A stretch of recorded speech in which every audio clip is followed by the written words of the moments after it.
he's thick! Boy, that's a thick ass boy! Damn! Young Jizz. Alright. I be dummy thick, I got a dummy dick. She made me cummy quick, my cummy thick. I be dummy thick, I got a dummy dick. She made me cummy quick, my cummy thick. It's a dark day in human history, and we need to be taking Are this we situation going? seriously. Are we going? Yes. Okay. And the world needs to take it seriously. I'm sick of the jokes. I'm sick of the memes. Today we lost a queen. Guys. Britney Spears So high. got COVID-19. Calm down. And we're acting like it doesn't even matter. It's honestly disgusting. Like, it's rare that I get triggered by things, but like this is getting too far. First, we lost. I'm trying to think of anyone else who's died this year. Mikhail Gorbachev, Sure. former. First we lost Shinzo Abe. What do that is? Isn't that the Prime Minister of Japan or some shit? Then we lost Bojo. Well, he didn't die, but he's not in office anymore. And now this. I feel like other people have died. That can't be it. There's no way. It's been almost a whole year. Copyright strike. Fuck up the whole thing. This one goes out to you, Queen. One of the top. Bohemian Rhapsody was a okay movie. God damn it! I was gonna make that joke. It's like rest in Damn. peace. Rest in peace. That's what I want to do. I'm gonna show up to the Queen's funeral and be like, "Damn!" It's like Wiz Khalifa and just leave. Make the trip. Rest in peace. I was gonna do rest in peace, Queen. I love Bohemian Rhapsody. This is more incentive, boys, for our Europe fall trip that we've loosely gabbed about. Is to go to the Queen's funeral. Dude, I'm gunning for the throne. I don't know about y'all, but The literal throne. I think I'm Podcasting running for queen. UK, yeah. Marry Prince Charles or whatever the fuck. Or no, he's dead too. Yeah, what if some OnlyFans chick marries Prince Charles 5 days before he dies, and she becomes the new queen? Oh, she's That's already- best case scenario, I think. She's slaying already. Can the new queen be Charlotte from Geordie Shore is the new queen. Central C, maybe? Yeah. I'm not gonna lie. Or the Skepta, only, perhaps? The only thing on my mind right now is throwing, like, that's the last time anybody's gonna see that lighter. Oh yeah, I know. But it's a dead lighter, so it's like... Yeah, at least there's no fire hazard and Yeah. shit. It's long gone. Speaking of long gone, the Queen, by this point, has been dead, and it's old news, and I'm sure there's a new war or something going on. I know. This literally just happened today. So we have to... Where were you? Yeah. Where were you when you got the news? Playing NHL, listening to the Never Story, JID, in preparation for this podcast. Mom came up, was like, the Queen's dead. I'm like, whoa. And I kept playing. I literally was at work, and Yeah. they were talking about the Queen being dead, and I'm like, wait, the Queen is in England? Yeah. And they were like, yeah. And I'm like, what else was I thinking? Like, of course it's the Queen of England. Yeah. Like, what the fuck? What other queen Beyonce. is there? Exactly. That would be more devastating. If Beyonce had that passed, that'd be way worse. Except Worst Jay-Z day would on come out with a Twitter. great album. Worst day on Twitter.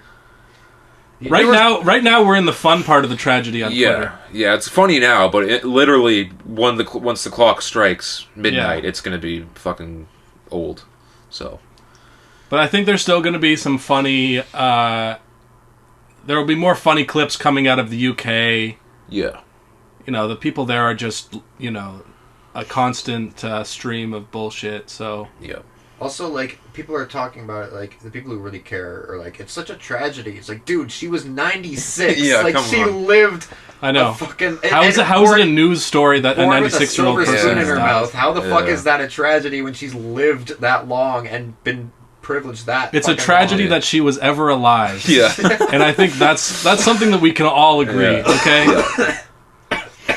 Look, left, right, middle. We can all just come together.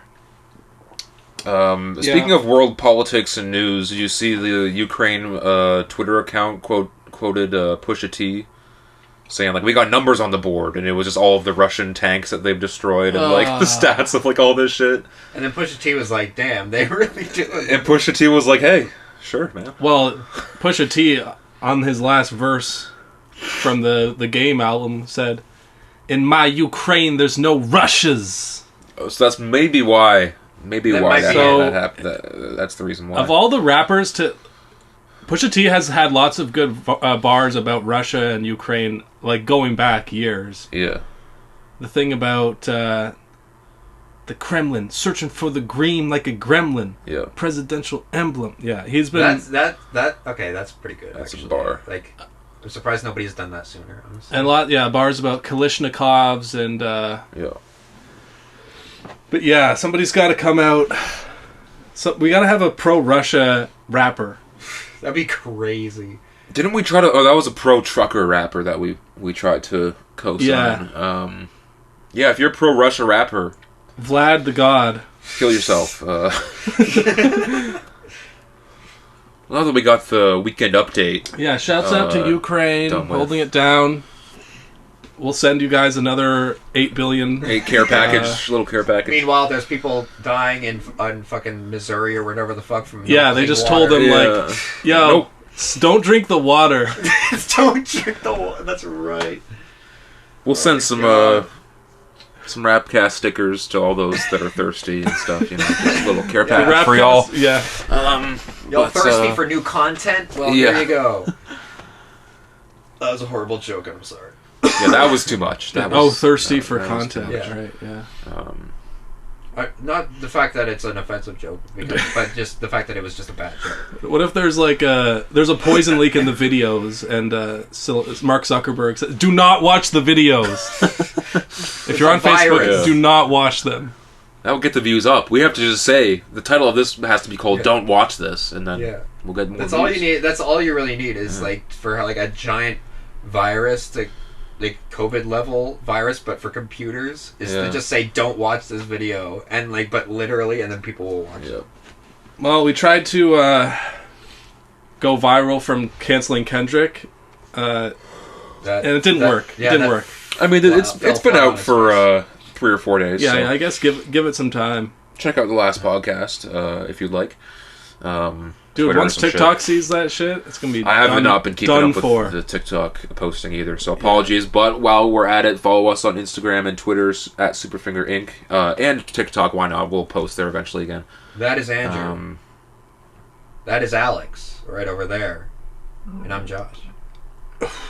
Quickest introduction we've ever done, maybe. And I'm Gassy. Topic for another day, perhaps, because we're fully loaded today, and we're starting off with Destined Choice Root, if you will. J.I.D. Jittery with it. That's his full name. Keep up. His name is Destin? Yeah. You don't get all the Destin bars on his music? Choice, okay, so that's something to get into. Crazy. Yeah, Destined Choice Root. That's crazy. Yeah. J.I.D. dropped Forever Story. We're going to talk about it in a bit. First, we're going to kind of go over his discography. It's not too lengthy, but there's stuff to talk about for sure. I think I'm going to give him the time of does day. JID stand for something? No, I think what he said originally was like that's just kind of what his grandma called him, because he was like, it's like jittery, and like I think he had a speech impediment like in his very early life. Maybe he talked like too fast, which is probably why he's a fucking great rapper. Who knows if that actually correlates? Yeah. But well, yeah. So we've been doing this pod for I don't know 2 years or something. 2 years, yeah. And JID is one of the most talented. I'll put it like this: he's one of the best spitters in the game. Yeah. I can get behind that. And by the word spitter is like a specific type of. You can hear the saliva in his mouth. Exactly. You hear the spit hitting the mic. It's the impressive style of rapping. Yeah. But it's not just fast rapping just to rap, Logic, fucking hops and NF style. There's substance, and there's triple entendres, and there's alliteration. It's bordering on that world a little bit. In the early days, you weren't sure if this guy was gonna be able to really put like a whole album together, or he was just going to be a guy that puts like just blows people's minds at a cipher or on on the radio freestyle or whatever. Yeah, that's where he's like the most like impressive, just as a rapper athlete, kind of like as the you know what I mean, like just competitive for sure. Almost a battle rap. He could, in a different world, maybe he could have been a battle rapper. But one of the things we've kind of a criticism that's been leveled at him, or a feeling that I have, is that just like up to now, his project, which I've only heard Despacito. Despacito. I always think it's called that. Yeah, well, there's a song Despacito 2 on it, so it's DiCaprio 2. DiCaprio 2 has sort of a mixtape feel. Exactly. Yeah, it's not a proper. And he doesn't quite have like the classic album you can play front to back that like everybody knows. To me, even the Never Story, like, it makes more sense like as an album, but it's still not quite like something about it like it has its highs, but we'll get into it. But that's kind of an interesting type of rapper to be, where it seems like it's easy for him to rap. Yeah, and he has like this distinctive style, and this, you can almost see his process as he's rapping, where he stumbles upon a line and then uses it in 2 or 3 kind of ways, and then he uses like small words and builds these little 4x4 fucking little little pockets, couplets, like you know what I mean.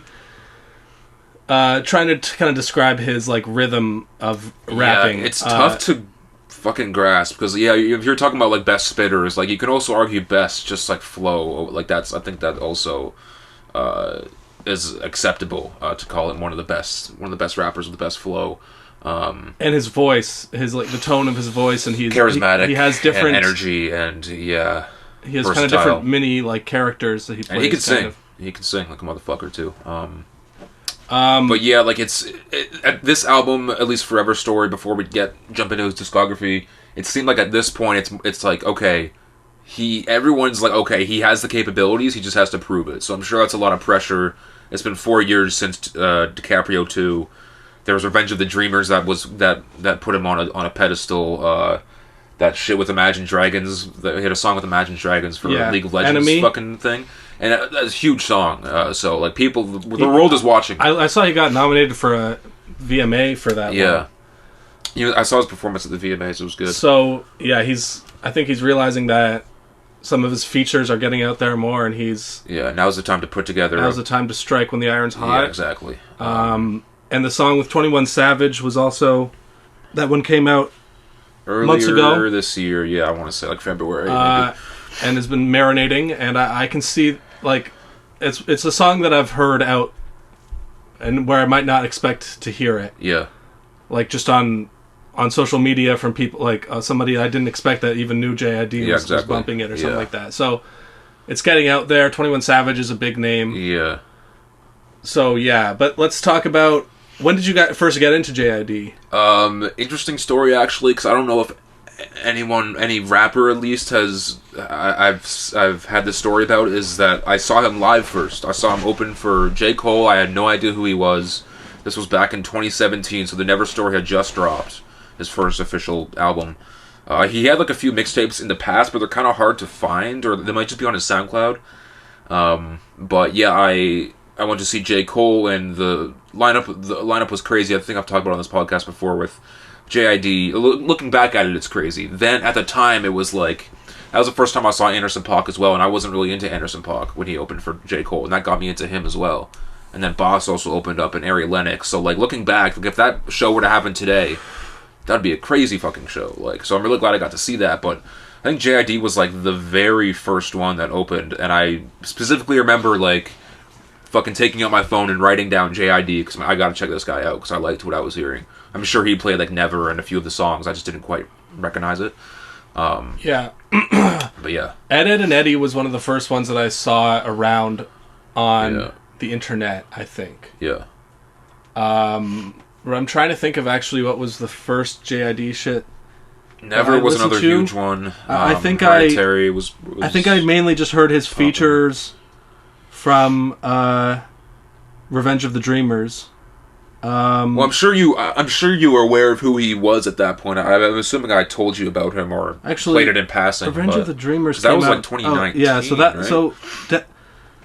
his other main project on Spotify is DiCaprio 2. Yeah. Which I think I heard before, actually. Yeah, I remember you listening to it like maybe once or twice back in the day. And I remember you really liked Tired. That was the one. I'm like, oh, okay. Well, I remember us disagreeing on that one. Yeah, because I'm not as big of a fan of that one. I don't like Ella May. Looking back, the song's pretty good. It's not, you know. It's kind of... It is, I understand how it's like...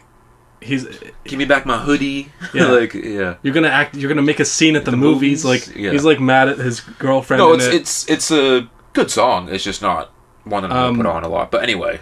But like, how would you describe the feel of DiCaprio 2? Like it being an earlier like expression of his art. Well, have you heard the Never Story? Yeah, the prequel. Okay, because that one came out before this. Oh, the Never Story. What is that? That's the one before that came out before DiCaprio 2 back in 2017. Okay, that's so the one with I've Ed only and heard a Eddie few and songs shit. off of it. Yeah, this is his first proper one. J. Cole has a production, I think, on the last song, and then his Earth Gang features. I don't know if there's any other notable features off the top of my mind, but I mean, we could talk about that one more so when we talk about the album because it is kind of a prequel to the Forever Story, obviously. So in terms of DiCaprio 2, it does... The thing that's kept me back from listening to it, really, and giving it, like, the most time of day is just that, like, it is kind of just mixtapey. Like, it doesn't really have any connecting through lines. Like, there's great songs on it. There's great highs. Fucking Slick Talk is great. Yeah. Off D's. Working Out is fantastic. Off D's is fantastic. Just Another Day. Yeah, it doesn't flow as well together. Hot Boxing with Joey Badass and Method Man is good too. Like there's some highs here, but it's just like it doesn't quite like scratch that itch, you know, in terms of like a proper album. Like it's good for like a mixtapey kind of album, but yeah, like it was good to get everyone's attention and like introduce them to the idea of But hearing this, it's in a way it's like hearing DiCaprio 2 is like, okay, this is great, but like he obviously could do more. Like, I want to see it. Like, you want to see him really fucking go at it and do a whole ass project. I think a lot of that... Having to wait for that for so long. The mixtapey feels the features as well, like... Yeah. Getting everyone from A$AP Ferg to BJ the Chicago Kid. And DJ Drama, it's a DJ Drama mixtape. I don't know if it's classified as that, but he's on it a little bit. A few songs at least. But yeah, if you're interested in just raps. Unbelievable raps, Mounted Up is a... Yeah, it's crazy. He's rapping on that. And 151 Rum. Oh, that's a great one too. Is one of the best, like probably my favorite JID song in general. It's up there. Just because I love the beat at the beginning, and that I've heard it in like movies and TV shows and stuff. Yeah, that was one that like back in like it was in probably Euphoria. My peak. Yeah, they're at like a party and that's playing in the background. I was like, maybe that's why. But like back in my peak, like kind of party days in like second, third year university, like.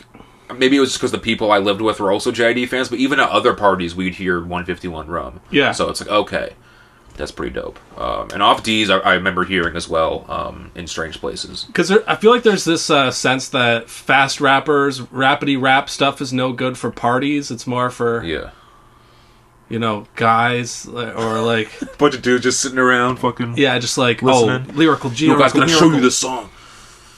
But he does super fast raps, and it's a party at the same time. And it's hard, and it's a banger. And you can understand it. Yep. But I could never rap any of his songs.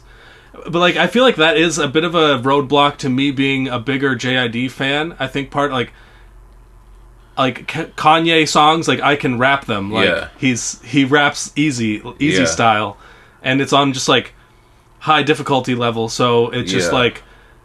It takes a little bit longer to get into it, you know what I mean? I definitely after the first listen of Forever Story, like I was down here and I played it for Josh as well because it had just dropped. I think you had like just left or something after hanging out, and I'm like, I got to put this on.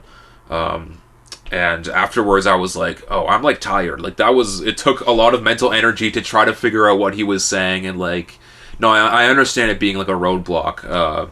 And to me, like I sing along and rap along to like a few of the parts that I know, but you're not gonna catch me fucking doing the whole goddamn 48 bars or whatever, you know. But it's one of those things. It depends how much singing along to something or knowing it in your head is your way of enjoying it or True. not. Yeah. But like my favorite JID songs, like I eventually learned them over years, but it just takes some time. It takes longer, I guess. He has great. Yeah, I would say Down Bad is probably my second favorite JID song that he's on, at least. Yeah, I remember, that Revenge of the Dreamers, it was really exciting when that was coming out and seeing all, like, the features that were involved with it, and I just remember listening to it and being like, okay, yeah, like, I liked JID before, but, like, this is, like, no, he's going crazy. Like, he was the highlight to me on that tape.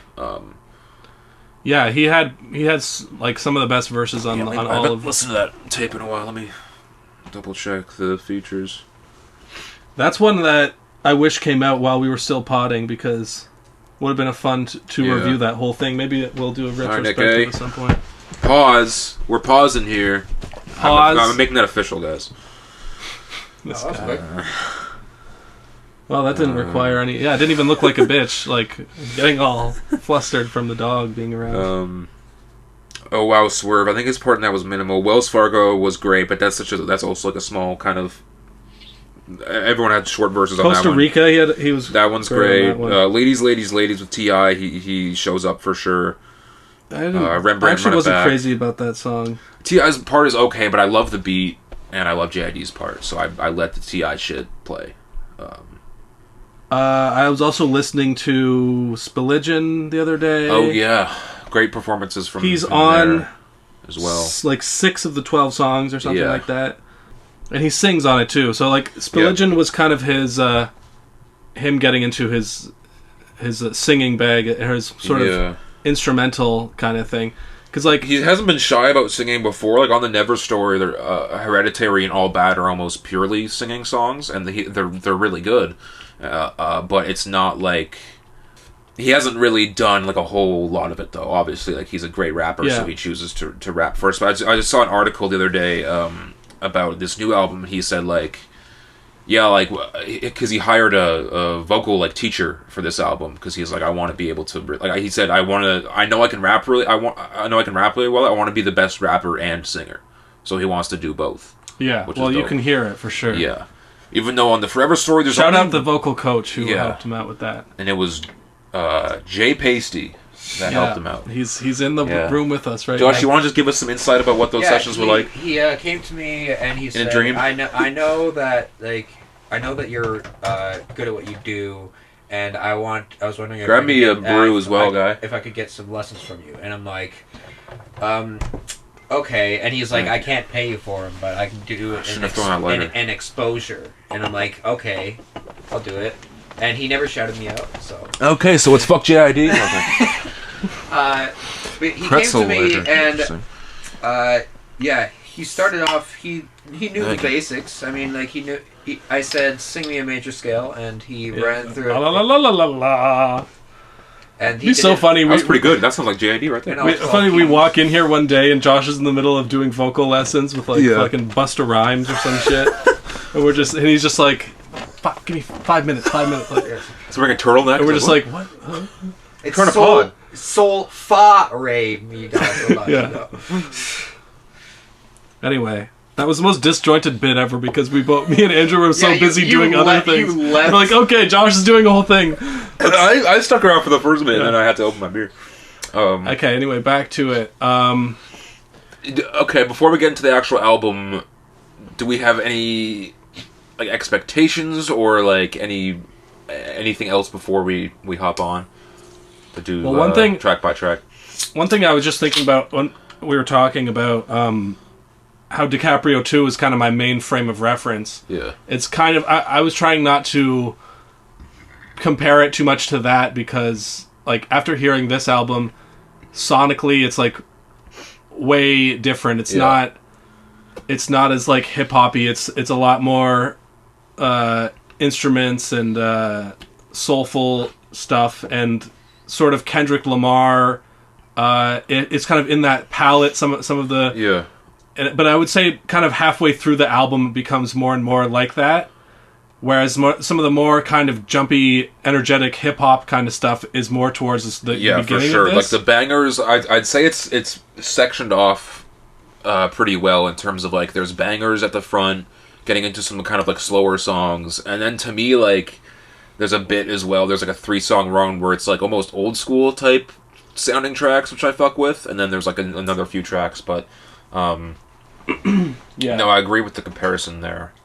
So yeah, like I wasn't expecting like this to be too like street, like drill, like trappy, like modern Migos. Yeah, I wasn't expecting him to be rapping on Migos beats or like for sure. I was expecting more of like the Earth Gang style of beats and stuff like that, where they're a little bit zany and wacky and off the wall, but also some of them can be. But I want to get into beat selection too, because like there's a lot of producers on here. I feel like when you're JID, shit, already mixing up the goats. Dang. When you're JID, like he's such a good rapper that you don't always want to pick the craziest beats because you don't want to there's like. You don't want to distract from the rapping. Yeah. But sometimes the crazy beats help him go crazier, and like really, like it's like parallel with him. Yeah, but I was actually surprised that, and we'll get into when we go track by track. There's a couple of tracks that I'm like, there's really not that much going on this beat. He's pretty much all him. Yeah.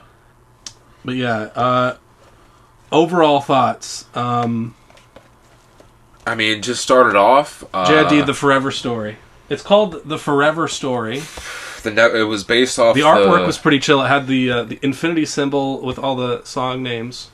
Oh yeah, that was like the back of it. Yeah, and the front of it, the actual album cover is homage to the first one, which I guess I could show you real quick in case you haven't got a good look at it. The first one, as in the Never Story, which is a similar kind of vibe of just like a bunch of different kinds of people on a cover, but it's like more cartoony. But this one's like real life, kind of fully realized, which I think kind of like the Never Story was the sketch. This is the fucking real life adaptation, and I think it it definitely makes sense in that way. Overall impressions, it's fantastic. Yeah, I think he dropped a dope album. I don't see really anything to complain. There's a few songs that I don't think are quite as strong, but like there's no bad songs on here to me. Yeah, I would say that the beginning of the album has its moments, but it doesn't really click in for me until surround sound, and then there's a really strong run of songs.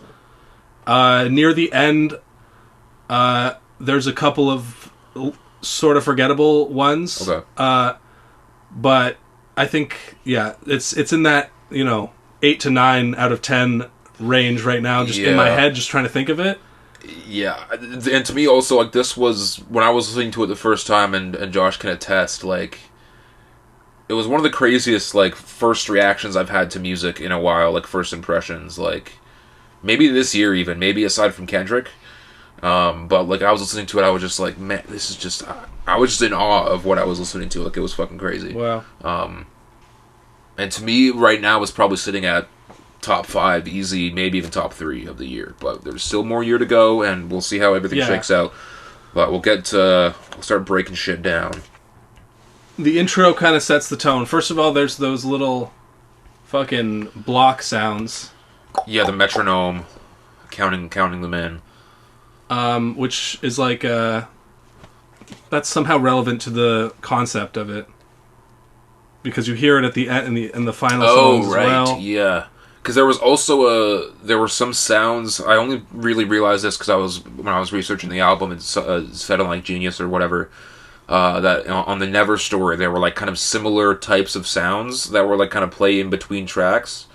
It was different, but it was like the same kind of like beat metronome, like time signature type shit. So another way it kind of like loosely connects between albums, but.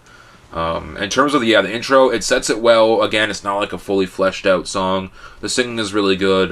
It's another reference, like to me, the only true callbacks to the first album, to Never Story, are the first track and the last track. because the whole like "Everybody's a Star" kind of refrain that he's singing is the same lyrics from a song "Doo Wop," the intro song on the Never Story. So it's just like an interpolation. It's a remix almost of okay, the yeah, and intro that's for the another Never thing Story. I want to hit on is the sequencing in general is like really well done. Yeah, for sure. And it kind of has like a kind of funny skit at the end where the guy's like, you know, you change, like you're not gonna pick up the phone. You're like, fake, oh. you're phony, yeah. And it's kind of funny, but also setting up some of the themes of like Yeah. him dealing with People's success, pressure, and how people kind of view him in the industry and stuff. Second track, Radar, it's insane. It's like 3 different beats in here. He's flowing on all of them. There was multiple times where I thought, okay, wait, is this a new song or is this the same song? Yeah, he starts off with a fucking punch in the face. Zany flows. Yeah, the whole fucking I got the shit you could play for your mama. I got the shit you could play for the hoes. Like the fucking whispering is great. Yeah, that was very funny. I like the He's like really selling himself at the beginning. Like, yeah, he's proven it. This is he ain't everything. fake. Yeah, he's going. Like, Here I am doing this. Here I am doing that. Yeah. Oh, switch the beat. Now I'm doing this. Yeah. Now there's a vocal sample of. Now there's like all these like sports. there's a bunch sound of effects football of, because like he used to be a football player in college and shit. Part of his whole story. Oh yeah, that didn't even click in until now. There's a lot of sports references on here, and they get into parts of his story on different tracks. Kind of links it all together. I like the bar. With my 9, I'm like 10 Avengers. Snap a finger, I could end Avengers. And the ending of the second verse as well also has kind of like he's collecting his fucking stone gems and shit. It also has kind of Avengers. Yeah, what my Thanos favorite little like wordplay thing there was like cracking a whip, whipping a crack. Yeah. And like every Yeah. single thing like hits you with the next little punchline there. Yeah, you can compliment almost any flow on this song. He's going crazy. He's spazzing. And he's kind of with that line specifically, he's also kind of setting up the themes about like the racist police and like just the society he grows up in. Yeah, for sure. Up in. But yeah, like that one just gives you the most. It's all over the place. It's progressive. It's not like this isn't your grandma's fucking rap song at all. I thought that I only had Today on like as much as I want GID to be on a lot of these songs and like in this rap and like I like the features on this album for the most part, but I don't want him to overshine GID or like kind of get in his way. But Baby Keem would have been kind of crazy. Maybe not on this song, but like on this album. And Ski Mask the Slump God. That would be crazy too. Crazy intro, quote unquote track. One of my faves. Dance Now. Another one of my faves. It's a dope beat. I love his kind of like quirky chorus. It was like, I got a pants and down. It's an and pile. Like I like. What would you call that voice?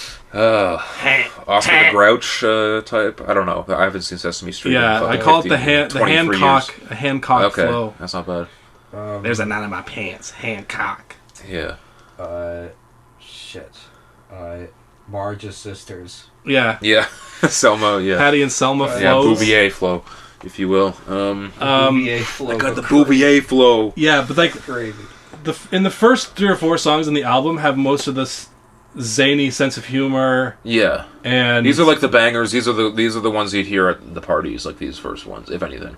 I looked up the hypnotic like dum dum dum da dum dum dum thing. Yeah. And it's from like the like Hasidic Jewish like choirs that like do that. Okay. So yeah, shout out the Orthodox Jews for that one. Yes, sir. Holding it down for the Zone 6 and Boulder Crest Road and all that. And I like the whole like how he starts with the second verse, like that other kind of voice. Two-stepping, I do not dance. There's a gun inside my pants. Kind of like a UK type of fucking. There's a gun inside my pants. Yeah. My trousers. Yeah. Yeah. He's just trying stuff, and this is one of those things where for me. Say it. I'm just saying the sense of humor, the zaniness, like, might not be the most like commercially viable, like compared to some of the stuff from. It was an interesting choice as later a on. single for me. Like, yeah, like it might not have been like the hit that he was hoping it was, but I think it's still a great track. But the thing is, the album would feel way different if all the songs were like Cody Blue 31. Yeah, exactly. Yeah, even though I do want like a R&B like EP or at least or something from JID because that would be fucking sick. Yeah. That's all I really got to say about Dance Now, I think. It's not my favorite bar. It's not my favorite song on it so far. That's just because there's so many other great songs. Yeah. There's Speaking also, of... Crack Sandwich. Crazy. It's a world class of just, like, storytelling and, like, immaculate flows and just, like... Yeah, like, it's one of my favorites on here for those reasons. Just rapping abilities are crazy on this one. Yeah, that one's not exactly like one of my favorites. Really, that one's huge for me. The whole I just like the second. tells. I just like the second half of the album Right. a lot better. Like for this one, Crack Sandwich and Can't Punk Me, I didn't like as much. Damn, these are all two of my favorites. But I think there's only like 2 songs where I don't have like a star next to it. So that's just speaking to where I'm coming from. Like I can understand the Can't Punk Me. Not being one of your favorites, but Crack Sandwich, like the story he's telling of like him Crack and his Sandwich, buddies, or him and his siblings out at a bar. He was celebrating his brother graduating, and someone said something to his sister. Or they went outside, fucking got punched. Sister got punched, and now they're all fucking. I love the whole like bouncers trying to stop us, but kicking through the door. Now it's 10 against 24. Like I love how it escalates. I was 17, and he gets swinging super, on everything, and then it's got the little ding ding. He gets like, fucking super specific and in detail with it. Like it's super crazy. Yeah, no, that's one that like the track.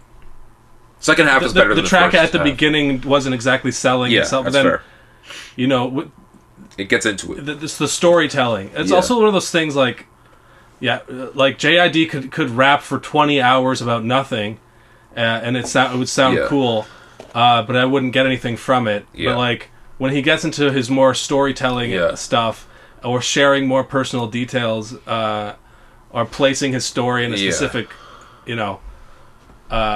context, that's how it can actually I can actually remember it, and it can exactly. That's the thing. You know like what I mean? with a Never Story DiCaprio too, and his features and stuff. Like as much as I like those, like maybe that's also why I like this song a lot, especially like because even after listening to those albums, I still feel like I didn't really know him at all. Like I got a few tidbits, obviously. I feel like it's the curse of the punchline type rapper. Is that like, jokes are you laugh at them and then you don't remember it until until you hear it again. Whereas like a deep story about someone's life, you might remember it like much more like a J. Cole song. Yeah, so I respect and I appreciate JID for doing more storytelling and shit on this album. And this song also, to me, reveals one of the bigger themes to me on this is just about like family and his relationship with his siblings that he goes into on Brud and M and System M later on. So I think it's important to lay the groundwork down here and show, okay, we've been through some shit, but like we always got our back at the end of the day. Like, and then it gets into. Have you guys has your family gotten into a big scrap, a brawl with in the streets ever? See, like with my family, it's more everyone fighting with each other. Yeah, that's like, the thing. The idea of us all getting together. Our family isn't open enough with our emotionally enough to really we got that British suppression. Yeah, we don't show. Even if we wanted to, we wouldn't. But that was kind of like one of the funny details from the song was how he's kind of saying that like it helped them get over some of the fights that they were having with their own family. Yeah. Beefing with some other random people that for sure wanted to start shit. Yeah. For sure. It was pretty cool. Can't Poke Me, this is the what I was talking about, how like the beat really works well with JID because like he's rapping like pretty well at first, and then like when the drums and the kicks fucking really go in, he's fucking keeping up with it, and he's rapping like on pace, and he's fucking rapping super fast, and like that's the kind of like fast rap shit that like you don't have to be telling a story, but I appreciate in that sense of like at least you're trying new things, you're being different with, and you're incorporating the beat. Yeah, well, it's literally playing your voice like it's a fucking instrument. Yeah, and exactly. Like, that's the type of thing. Like I hear the instrumental. If I were to hear just the instrumental, like I have no idea how you would ever rap on this. It's one of those. Yeah, it's like. It's too high level skill of rapping for me to like. That's why I didn't really get into it because it was like this is too good. Like, I will I say can't even relate to this because Yeah. he's just he's too zany. I will, before I get into the point I want to make, I want to point out that it's produced by Kate Renata, who is like one of the kind of more dancier kind of production guys, so it's interesting that he's on this beat. And also J.D. Beck, who's part of the duo, I think it's Domi and J.D. Beck, who are signed with Anderson .Paak. They had an album that came out this year that like some jazz kids. And I listened to a few songs, it was pretty good. But what I will say about this song is that the Earth King feature, as a big Earth King fan, is a little bit of a letdown. That's the thing, they didn't really blow my mind. At least Olu, the middle verse, the first guy, it was just okay. Dr. Dot, I think he went in a little bit harder, and he had some bars towards the end. But the main part I remember from him was like something about like, I put you on a shirt, now you're hurt. Skirts, yeah. Yeah, it's funny. Not the best collab they've done, but I respect they're still working together, and they put them on this album. Surround sound we've already talked about. Great song, another highlight. 21 kills it. Great second half. The Osh Posh Bagosh. I'm a turn into a rapper ironically. Yeah, come on. Give him his flowers, guys. Have I ever mentioned before that I once got an email for a job interview from Osh Posh Bagosh? Really? Wait, did you apply or did they seek you out? No, I applied. Yeah. Oh, okay, because that would be kind of scary. I can't work there because they would just my name. Josh, Josh. Hi, I'm Josh Mosh Bosh Bagosh. I'm currently having a stroke. Yeah. The idea of me selling baby clothes. Is it baby clothes? Yeah. I don't even know. I knew it was like a store, but I'm like... with like some young mother, balding, just like so this one would work well for infants between the months of 23 and 26. I would be sitting there like, yeah, I mean it's a baby, so it's not gonna remember, so do whatever you want. That would be my point of advice. The baby has no choice, you can put whatever clothes you want on it. Can't consent. Is what you're trying to say, Alex? It's your baby. I don't give a fuck. Yeah, that's why I would never work there. Yeah. But the point being, yeah. She slurped. What was it? She slurped me through my pants. Don't even take my pants down. Yeah. She giving me slurp, and I can't even take my pants down. Look, I can't. Look, the baby doesn't care. The baby can't consent. Anyway, she's slurping me through my pants. This was crazy transition. Damn. Next track, Cody Blue 31. Wow. Okay, so I have like my top 2 songs on the album. Yeah. And I haven't decided which one is better, but this is one of them. Okay. We haven't gone to the other one? No. Okay. Cody Blue 3. Yeah, this one's absolute masterpiece. Insane. Yeah, I saw that you got a coveted masterpiece on the Instagram story for that, and I'm like, okay. I was literally crying when I heard this. Really? Damn. Well, part of it I was reading into it and how like it's so real, like he got like that's in the song's actual audio footage of from like his family singing at his grandma's funeral. Damn. I only realized that until I was researching today, and I found that out. I'm like, fuck, it's crazy. Yeah, and you can hear it, like that's one of those songs, and it's just like that's one of the. It was the first song on it that I got into. Yeah. Which is it's normal for the like one that sounds so different from the rest, maybe. Like one that has a catchy singy part, right? And it's not like super fast rapping. Fair. Like it would make sense that one would break into my brain first because it's just like after one listen, I can already hum it. You know what I mean? For sure. But the more I listen to it, the more I agree that it is it is. No, it's fantastic. It's top 3. Probably one of the best songs he ever made. Yeah, just the motivation and just like the keep on swing on, like, and the verse is so poetic and just like everything about it, all the background singers and nothing bad to say, really. Just about grief and it's a simple message about moving on in life. It's powerful, man. Yeah, I don't blame you for one thing. Being I was a pussy thinking for a second. Anyway, but I've cried to plenty of music in my time. Dude, I'll cry right now just to prove that I'm not pussy. Hey, we'll cry together. Fuck you, bitch! All right, moving on to the We Cry Together video. Yeah. It was pretty much exactly what we I thought. haven't seen it, so smite me. But you do see Kendrick's dick. That's maybe why Kendrick's dick coming up. Maybe that's why I haven't tuned in. Kendrick's dick rated. Yeah. I'm trying to hold on one second. I just Yeah. want to see if I screenshotted lyrics from this at all. Okay, I didn't screenshot any of it, but I really liked the line about something about swastikas on the police or whatever. Yeah. There was some good political or like semi-political kind of a good mix of the personal, the political. Yeah. He touches on like the verses are great in addition to just being a good tune. 'Cause I think the song as well is named after one of his friends' daughters or children. One of his friends' children that died young, and like their football number was 31, so that's why it's called Cody Blue 31. So it's even sadder when you look into it. It's great. Well, if you weren't crying you're already, peeling back the onions, and while crying. you're peeling the onions, you're definitely crying for sure. But I have one question: BJ the Chicago Kid. Does it sound like he's singing the swang on, swang on? Oh, maybe. That's what it sounded like to me. I wouldn't be surprised because they've worked together on Strawberries. Yeah. There's I think Ari Lennox also has like some background vocal on here, and James Blake gets an uncredited one as well. So like I'm sure that it's entirely possible. Oh, okay. Because James Blake shows up later on in the album as well. Yeah, he's on System M, I believe. Just for a second.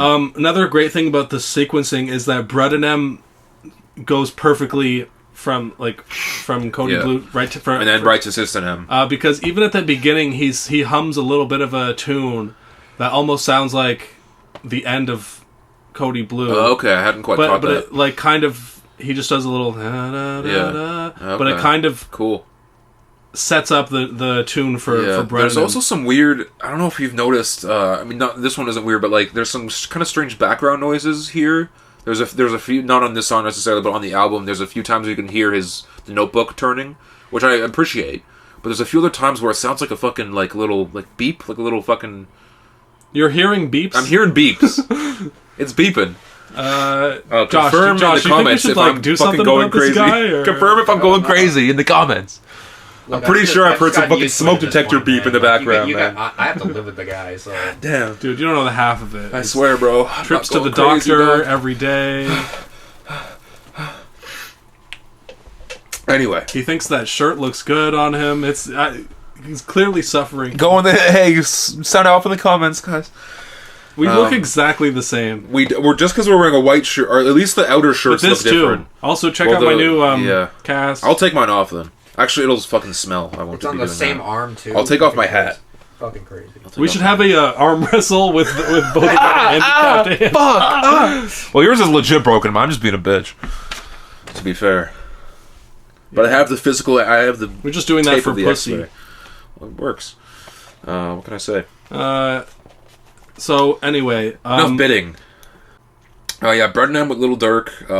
I don't like it as much as Cody Blue, but I feel like it almost works as a great next, like kind of expanding on the ideas from the previous song. It's a little bit more sort of a old school blues vibe with the to acoustic it. guitars. And he's talking about modern like street violence, and he has Lil Durk on it. Yeah. And Mustafa the Poet. Yeah, I love that he was included on here because I've seen pictures of the two of them, and I've been kind of curious about how that would sound, and I do enjoy his contribution. I wish he was singing maybe in a background vocal on Cody Blue or another song maybe, but it's cool that we get him included at all. I thought it was just good that they kind of lent their credibility to the song. Yeah, with them. Being involved with street violance and like Little Durk losing two of his from different parts of shit. the world too. But Mustafa is from being Toronto. Right from the ends there. Little Durk had a pretty solid verse. I feel like I'm not really the biggest fan of Little Durk, but he fit the theme and stuff, and he flowed. He did his thing on that. Also, the song was getting more into the idea of family and brotherhood and his siblings, the relationship that he has with them. So it's expanding on that theme. Out of the two tracks, Brud and M and System M, I prefer Brud and M. It's one of I have a star here, but it's not maybe on the same level as Cody Blue or Crack Sandwich to me. But another highlight. System M, is sort of an emotional low. James Blake is on it.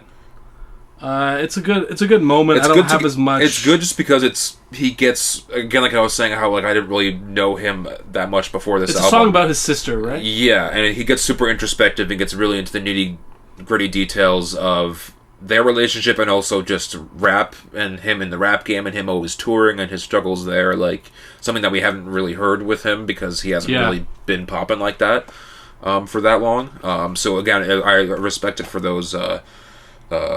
He has as well. One bar in it that's about like, and you don't want to celebrate on some pagan holiday or whatever. Yeah. So it kind of seems like his family's like more a little hardcore Christian, and like I can see how you'd have your issues like with their becoming a rapper and like all the temptations that comes with.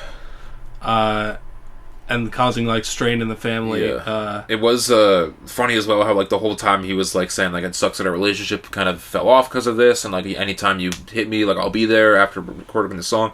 At the very end, he kind of gets pissed off and he's like, "Well, send me back all the money I sent on your Cash App and shit." Like he's kind of like getting ahead of himself and kind of letting the emotions get the best of him in that moment, which is kind of cool to see. Also, tell me why I got 2 notifications when Kali Uchis started a live video. I got 1 notification. Okay. So at least we're both somehow.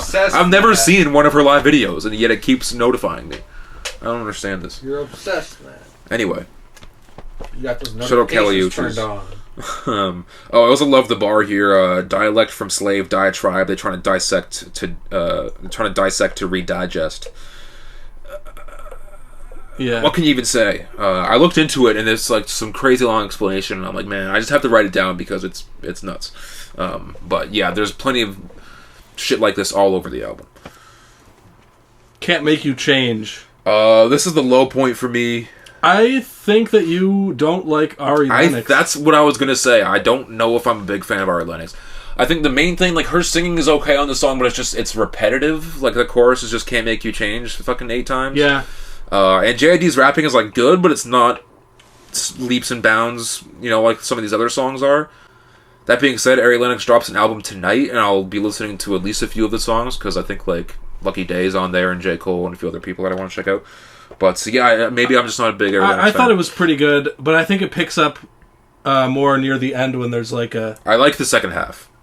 Yeah, a lot better than the first. Maybe I just didn't love the beat as well at the first. I don't know. It kind of slows things down. It's kind of a sex jam. Yeah, it's I understand you want to have the one that kind of relationship because he doesn't really talk about like relationship and hoes and shit like that on any other song on here, so it makes sense to have the one. I just wish he's had some really strong ones in the past on my relationship. I think the collab works though, but I like the part when Ari and JID are singing together. Yeah, I like that too. He has a bar about he has a few bars on here too. Yeah. Cry Me a River, Justin Timberlake. Timberland. I'm like a timber wolf. Yeah. Yeah. Crazy. The D&D, she DMing for my DNA strands bar is funny. That one, there's a debate on whether or not it's about D&D, like Dungeons and Dragons. Right, it has to be, right? Or if it's Do Not Disturb, like I'm in the room. No, but I feel like the D&D plus the DM is a dungeon master. I feel like that's for sure. Don't Not Disturb. I got a DM from this chick, and we're fucking. I mean, I think that's. But that's a double entendre that I think is intentional. I think it's supposed to be both. If you're white, you heard the D&D bar. Yeah. Yeah, if you're a virgin like us. And I like the whole Music Soul Child and Lil Wayne should have taught me how to love. It's a good throwback to that great Lil Wayne song, Show Me How to Love, on Carter 4. Funny skit at the end. Oh yeah, she's like, yeah, try that on the bitch you can fuck with or whatever. Yeah, who you can play with. Yeah, it has a lot of good or funny sound audio excerpts from different people. Well, it kind of keeps a light mood in the throughout. Yeah, despite he gets serious. Despite the heaviness of it, like a little bit of a relationship falling apart and the struggles he has. It's a little bit light. But yeah, probably my least fave on here, I will say. Stars featuring Yassine Bey. Yeah, this one's crazy as well. More just going nuts with it. To me, this marks the kind of trio of songs here that's just like straight old school type. I can't quite nail down why. Maybe because it's a Mos Def feature on here. That's why I'm thinking it's like an old school vibe. But this one where I was thinking this is the more simple beat. Yeah, you have Yassine Bey, who's one of the all-time prophetic kind of lyrical, and it shows. for sure. kind of guy. Yeah, and he's like, he's so conscious that he like went to Africa, like changed his name, and like like no one even knows like what he's up to. What he's about, yeah. It's rare to get a feature from him. Those are always kind of the best rappers who are just like saving their shit, and then you just get the crazy. Yeah, his verse on here is insane. He has a great. I would screenshot it, but like I would just screenshot the whole thing. Like, he has a great little bit of like alliteration near the end of his verse. The whole kissing cousins like, something about on climate change, kill the climate. Yeah, something about the Titans and the I forget. It's about, Titans and it's not the Obsidious or some shit like that. I don't know. Yeah, something. Listen to it. It's a great verse and it's a great song. JID does his thing. We got to move on. But he also has a sort of lyrics about Kanye. Yeah. JID does. Yeah, and the whole kind of thing about go ahead. A line about you're tweeting. Where's your no need for PR, and then has a thing where he spells out POWER. Yeah. Which is kind of like a Kanye reference to the song Power, but it's also I didn't really get that. Yeah. POW. There's a space between POW and ER. Prisoner of war. Kanye's a prisoner. ER. Because he needs help. He needs his meds. Yeah. I think he definitely has a perspective on that. Yeah. But it's also kind of developing on his themes of like what it's like to be a rapper. Yeah, just the struggles of coming up and all that shit, which you got to respect. Another highlight for me, I just love I don't really have much to say about it. I just like the mood of it, and just like it does feel like a starry fucking kind of vibe, Yeah. I get that vibe. Okay, Just in Time, nutty beat. Yeah, this also is like old school shit kind of sounding to me. They spit, but I would say that the song could have been better. Yeah. Like I'm not blown away by it. No, the Lil Wayne verse. I was expecting Lil Wayne to, but I feel like Lil Wayne gave an average verse. I actually think he gave a better verse to DJ Khaled than this one. Almost like maybe they're to me they're kind of on par. They're like good Lil Wayne verses, and I'm glad we have them, and I'm glad they're out, and I like them. But he's definitely gone harder on features for sure. And like it's one of those things. Like it's so big to JID for Lil Wayne to be on his album, but for Lil Wayne, like it's he's done hundreds of features, so it's like I feel like he didn't really shine as much. I mean, I liked his verse. It could have been better, but it was just an average Lil Wayne verse to me. But I really like the beat. Yeah, and you can see that little and that JID because I think there was a tweet that came out before the album came out, like a few days before, maybe a week, and JID was tweeting like, "I haven't even heard the Lil Wayne verse. I'm waiting to hear it with y'all. Like I'm waiting for the album." But it seems like he probably, to me, I have a theory that he listened to it sometime after tweeting that. And then, because it seems like the kind of third verse after Wayne's was like kind of tacked on, or like it doesn't quite sound the same. It kind of the mix is kind of off. So like I think he like heard that and he's like, "No, I can't let him fuck me." Like Wayne finishes his verse. I gotta come with something else. There's like a second of silence, and then he comes back. And just gives it.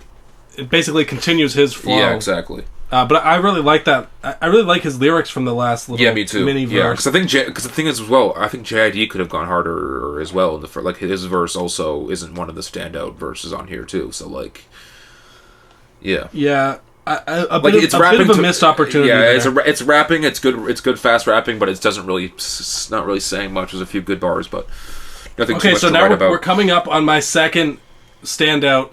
This is the only other song that I don't have a star next to as you don't like Money. No, I do. I don't like any. I don't not like any song on this album. I think they're all but this one great didn't songs. Strike you? It's just a little much. Maybe I don't know. Wow. I think you love it because what a criticism. I think you love it because the obvious Kanye influence of the children's. I wasn't even thinking about that because that's another reason why I think it's like an old throwback kind of fucking song. Just in terms of that kind of shit. It gave me vibes of Kids Turned Out Fine by A$AP Rocky, kind of, in a way. What? Just thematically wise, and also I suppose kind of the sound of it. I don't think they sound anything alike. It's like as Kids Turn Out Fine, it's like a fucking psychedelic rap. Does it talk about money or what? Like, it talks about kids and stuff and youth and culture and shit like that, but like... No, listen to it. Listen to it. It sounds... The acoustic kind of element of that maybe. song. Yeah, no, this was one of my favorites off of it. I really like the... it kind of almost gave me Tyler, the Creator vibes to a degree as well. I'm just not seeing the parallels here. I don't know. It's sort of a fresh take on capitalism and class and, wanting money and coming up and getting it and then, realizing, looking around and things change. And I like how the first verse is kind of him, like, as a kid thinking about what I would do with the money, and now, like, the second verse or whatever is like, okay, now I actually have money, and here's my kind of thoughts on it now. It's like, it's a cool kind of retrospective. Also, how, like, the kids are talking about, like the kind of dichotomy of, like, having kids sing about, like, money and what they're going to do to you if you try to take their money, but they're kids. They don't give a shit about money. Like, they're completely innocent. That's to this what shit. I found. Like the choir singing kind of like brought the whole thing together in sort of an ironic juxtaposition or whatever. Because it's like we're raised with these ideas about in a capitalist world about wanting to escape from the shitty circumstances you came from, and then I just thought that like. And just the sound of it sounded so different from everything else in the album. Yeah, I think maybe that's why it stands out for me in not the best way, is because, like there's songs on here that stick to themes, but this is, like, all theme and not much else to me. Like, it's called Money. It's not subtle about it at all. And just, like, the whole thing. And the chorus, like, it gets old after a while to me. I don't know. It's not one of my... It's just not one that I'm going to want to play necessarily all the time, aside from some of these other kind of fast rap things. Well, I have the opposite reaction. Like that's one of the ones I've been playing the most. Yeah. I like how the chorus is like. It sounded like how has nobody done this chorus before? What do you mean? Like just the melody, or? Like just money, all I need, all I want. Like it sounds so like. How has nobody come up with this? Yeah, yet? I mean, it's simple. Like it's simple and it's to the point, but it makes its point in a very clear. It makes a very clear point. It doesn't leave that much up to. Maybe people haven't done that before because it's so on the nose. Maybe. But you know what I mean? Like when sometimes you hear something and it's like, how has this not been a thing already? Yeah, I get you. And jumping off what Josh was saying, like it might just like what I was saying, it might just be too on the nose for me to really, like, I can't really dive much deeper into it. It's pretty surface level. But now that we're talking about this, I do realize how much the song, you could argue that it doesn't quite fit into the album. Yeah. Like, it could have been maybe good on DiCaprio too, but even then, maybe not. I don't know. Yeah, it's just, Like, it's not a bad song. Yeah. It's still a good song. Like, I don't think there's any bad songs on this tape, but not one of my favorites to me. Interesting that we have conflicting. Okay. All right, so I'm going to argue that it's because you're a communist and you're sitting in the red chair. That's why you like the song so much. But we'll be moving on from that. I'm a Kanye-ist. You're a Kanye-ist? That's crazy. Crazy, actually. I didn't even hear the Kanye. It was just because he uses the child's choir. Yeah, it reminded me of fucking We Don't Care. Yeah. Yeah. And just kind of the beat as well, simple. Yeah. I guess it is kind of like a redo of that idea, in a way. Not necessarily that idea, just like the sound. To me, it's similar sounding, but yeah. But thematically, if you think about We Don't Care, it's it's about getting their money, and I'm sure there's some inspiration there. Yeah. There's also a line in Money about fuck Joe Rogan and fuck Hulk Hogan. Just because it flows? Yeah. I fuck with that. Obviously. I looked into like people's theories about that line, and like they were trying to say because like both of them had scandals where they said the N-word. But I don't know if that's what it's really about. Could be. It's probably about how Joe Rogan got like $300 million or some shit from Spotify and moved to fucking Austin, Texas. I don't know. Joe Rogan, he. Or it could just be it's like reading into it is. It's like, maybe just fuck them, because they're just shitty people. That's because he doesn't elaborate, he just says, because it flows. I don't want to get into it, it's just fuck them. So we'll never really We never. But he's also kind of talking about how money and fame changes people. Yeah, for sure. And for yeah. Sure. I don't know enough about Hulk Hogan to Here's really... the next clip. Okay. Guys, did Joe Rogan sell out? The answer is yes. Moving on. End of segment. Also, I have a part that I really liked on Money as well, I will say. This quote here. Father Time fucked Mother Earth and had an Uncle Tom. That's great. Now the crackers snatching black cats by the tongue for the cheese, rats creeping on the TV screen, selling you dreams, granny buying holy water off of Joel Osteen. Shout out the TV evangelist and what the fuck? What? Evangelist. I'm going crazy. It's so hot down here. Yeah, this is one of the hotter pods we've done. It's still summer, I guess. Shit. Maybe because we're both wearing slightly thin shirts. Is that really it? Taking this fucking shirt off. I'm gonna open up the window.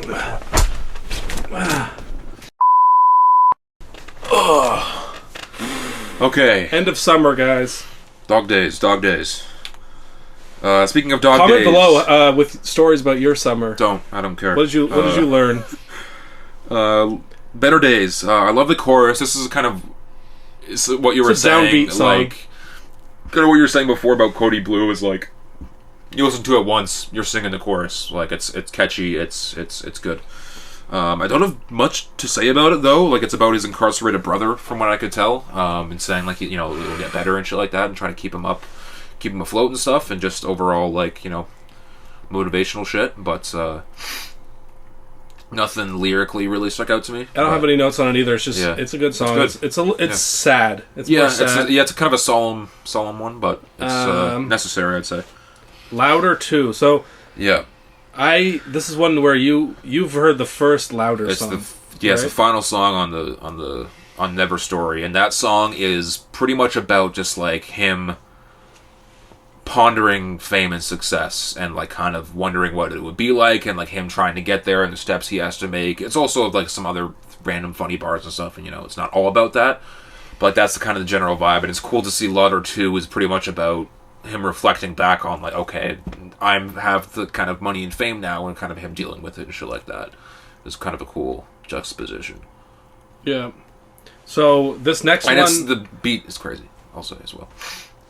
So yeah, just imagine that like thematically it must play into that a lot. But I only really caught that whole kind of like about the money and fame shit when I was doing my fucking research and shit today. So I didn't really, and I've listened to it a bunch of times, so it's not like obvious. That's the thing. Like I hesitate to even call it a sequel album because there's really nothing about it other than the first song and the last song that really warrant it being a sequel, and the name, I guess, and the cover. But like song-wise, it's completely, there's a bunch of different sounds and styles, and I much prefer this album too.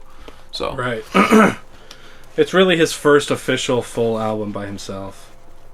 Right? Well, no, because Never Story was a full album. So that's actually an album, yeah. DiCaprio 2 is like album / mixtape, and this is his sophomore major album where he's But this is like to a popped, he's big, because he was still indie underground back then, so technically speaking.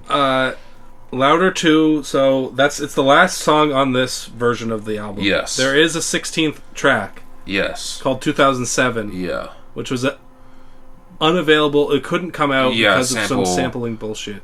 And we'll talk about that. Do you have any notes on that song, or not really? Okay, but so what I'll say, like, because there's the part where he is in 2007 where he's referencing J. Cole albums and being like, oh, 2011, this J. Cole album came out. Here's what I was doing and stuff. And then he also mentions Section 80. We were blasting that shit all the time. And then he starts rapping on the high power beat for like a few bars. I feel like that's what it was. Was from. That? But like, couldn't he have reached out to Cole to then reach out to Kendrick to be like, yo, come on? Like, I don't know. It's not. Because Cole's on the song too. The stuff is not owned by the rapper. If it was owned by the rappers, it would be fucking high power. No, because high power was a J. Cole beat, so he should have had clearance. So it must be something else. But it's all owned by white people. Probably. We'll never know exactly what it was, I guess. These things, it's because of all the corporate bullshit that you can't. We can't hear it. It entirely depends on if Cole has rights to. Because that was a 2011 beat, yeah. So yeah, it could be some other fucking label shit. Yeah, in terms of Lauder 2, though, you get production from Monty Booker, James Blake, and Thundercat, which is a crazy fucking combination. I heard the Thundercat. You can hear the bass. Another kind of instance of the instrumental kind of helping JID and like him. They're like he's going along with the bass and shit. It's fucking crazy. He's really spitting on this one for sure. Yeah, it's a very progressive rap style. And it turns into some sort of kind of gospel inspired shit. Yeah. With the organs kind of coming in. Yeah, it serves as a good outro. Even if 2007 is supposed to be the proper outro, if it's not, then serves as a good outro. It's a little too all over the place to work as a song for me. I don't know if I'll be bumping it as much, but it's still like solid as fuck, and he's rapping. But as an album cut, you can't really criticize it. Yeah. Yeah, so that's it basically. Yeah. Any final thoughts? I mean, pretty much what I said before. I think it's fantastic. I think it has everything. It has like storytelling. It has introspection. It has bangers. And the features for the most part are on par and keep up with them. It has the theme song, sticks to themes. It's sequenced really well. Perfect length of like 16 tracks. I think it's. If you could argue before, like JID doesn't have like that album yet, I think this is it for sure for JID, and I'm really excited to see where he goes from here because I think it's only up. One of my favorite new rappers to come out, and we'll see where he ends up on my list. But it's looking pretty end of the year list, but it's looking pretty fucking high right now. I'll be real. I'm loving this album. Me too. Let's kiss about it. But I guess the only thing is that you're just a little bit held back. Wait, hold on. I got another update about the Kali Uchis live video. Oh, all right. We have to let's put it on for a sec, just to see. No. Anyway, I just think like my point about how I'm not as into the rappity rapper exactly style stuff because it's too fast for my little tiny brain to comprehend. Yeah. Like this, I wouldn't dream of showing my parents this music because it's just they wouldn't. You couldn't comprehend it, like, and it's kind of like like that's maybe. It's almost like they're speaking a different like. It'd be like Bredanum. Yeah. Brudenum. Is this a province in the UK? Brudenum. That's good. But like. Yeah. Like maybe that does. What does it mean to spin the block? Maybe like the fast rapping does hold it back for like some people and maybe like the masses and stuff, so maybe he'll never really big like that next big it rapper.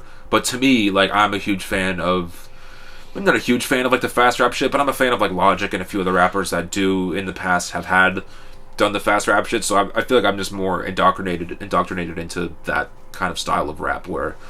And I'm a bigger JID fan as well, and I've heard the Never Story and I've heard his old mixtape before and shit like that, so I'm just like maybe a little bit more well-versed in terms of his shit, but like so to me maybe I hold it as a little bit higher regard just because I'm a bigger fan of that style of music, but I'm glad that you can listen to it and you really did fully enjoy it and for the most part and got a lot out of it. Do you think that that's actually something that could hold you back as a rapper? Being too good at rapping?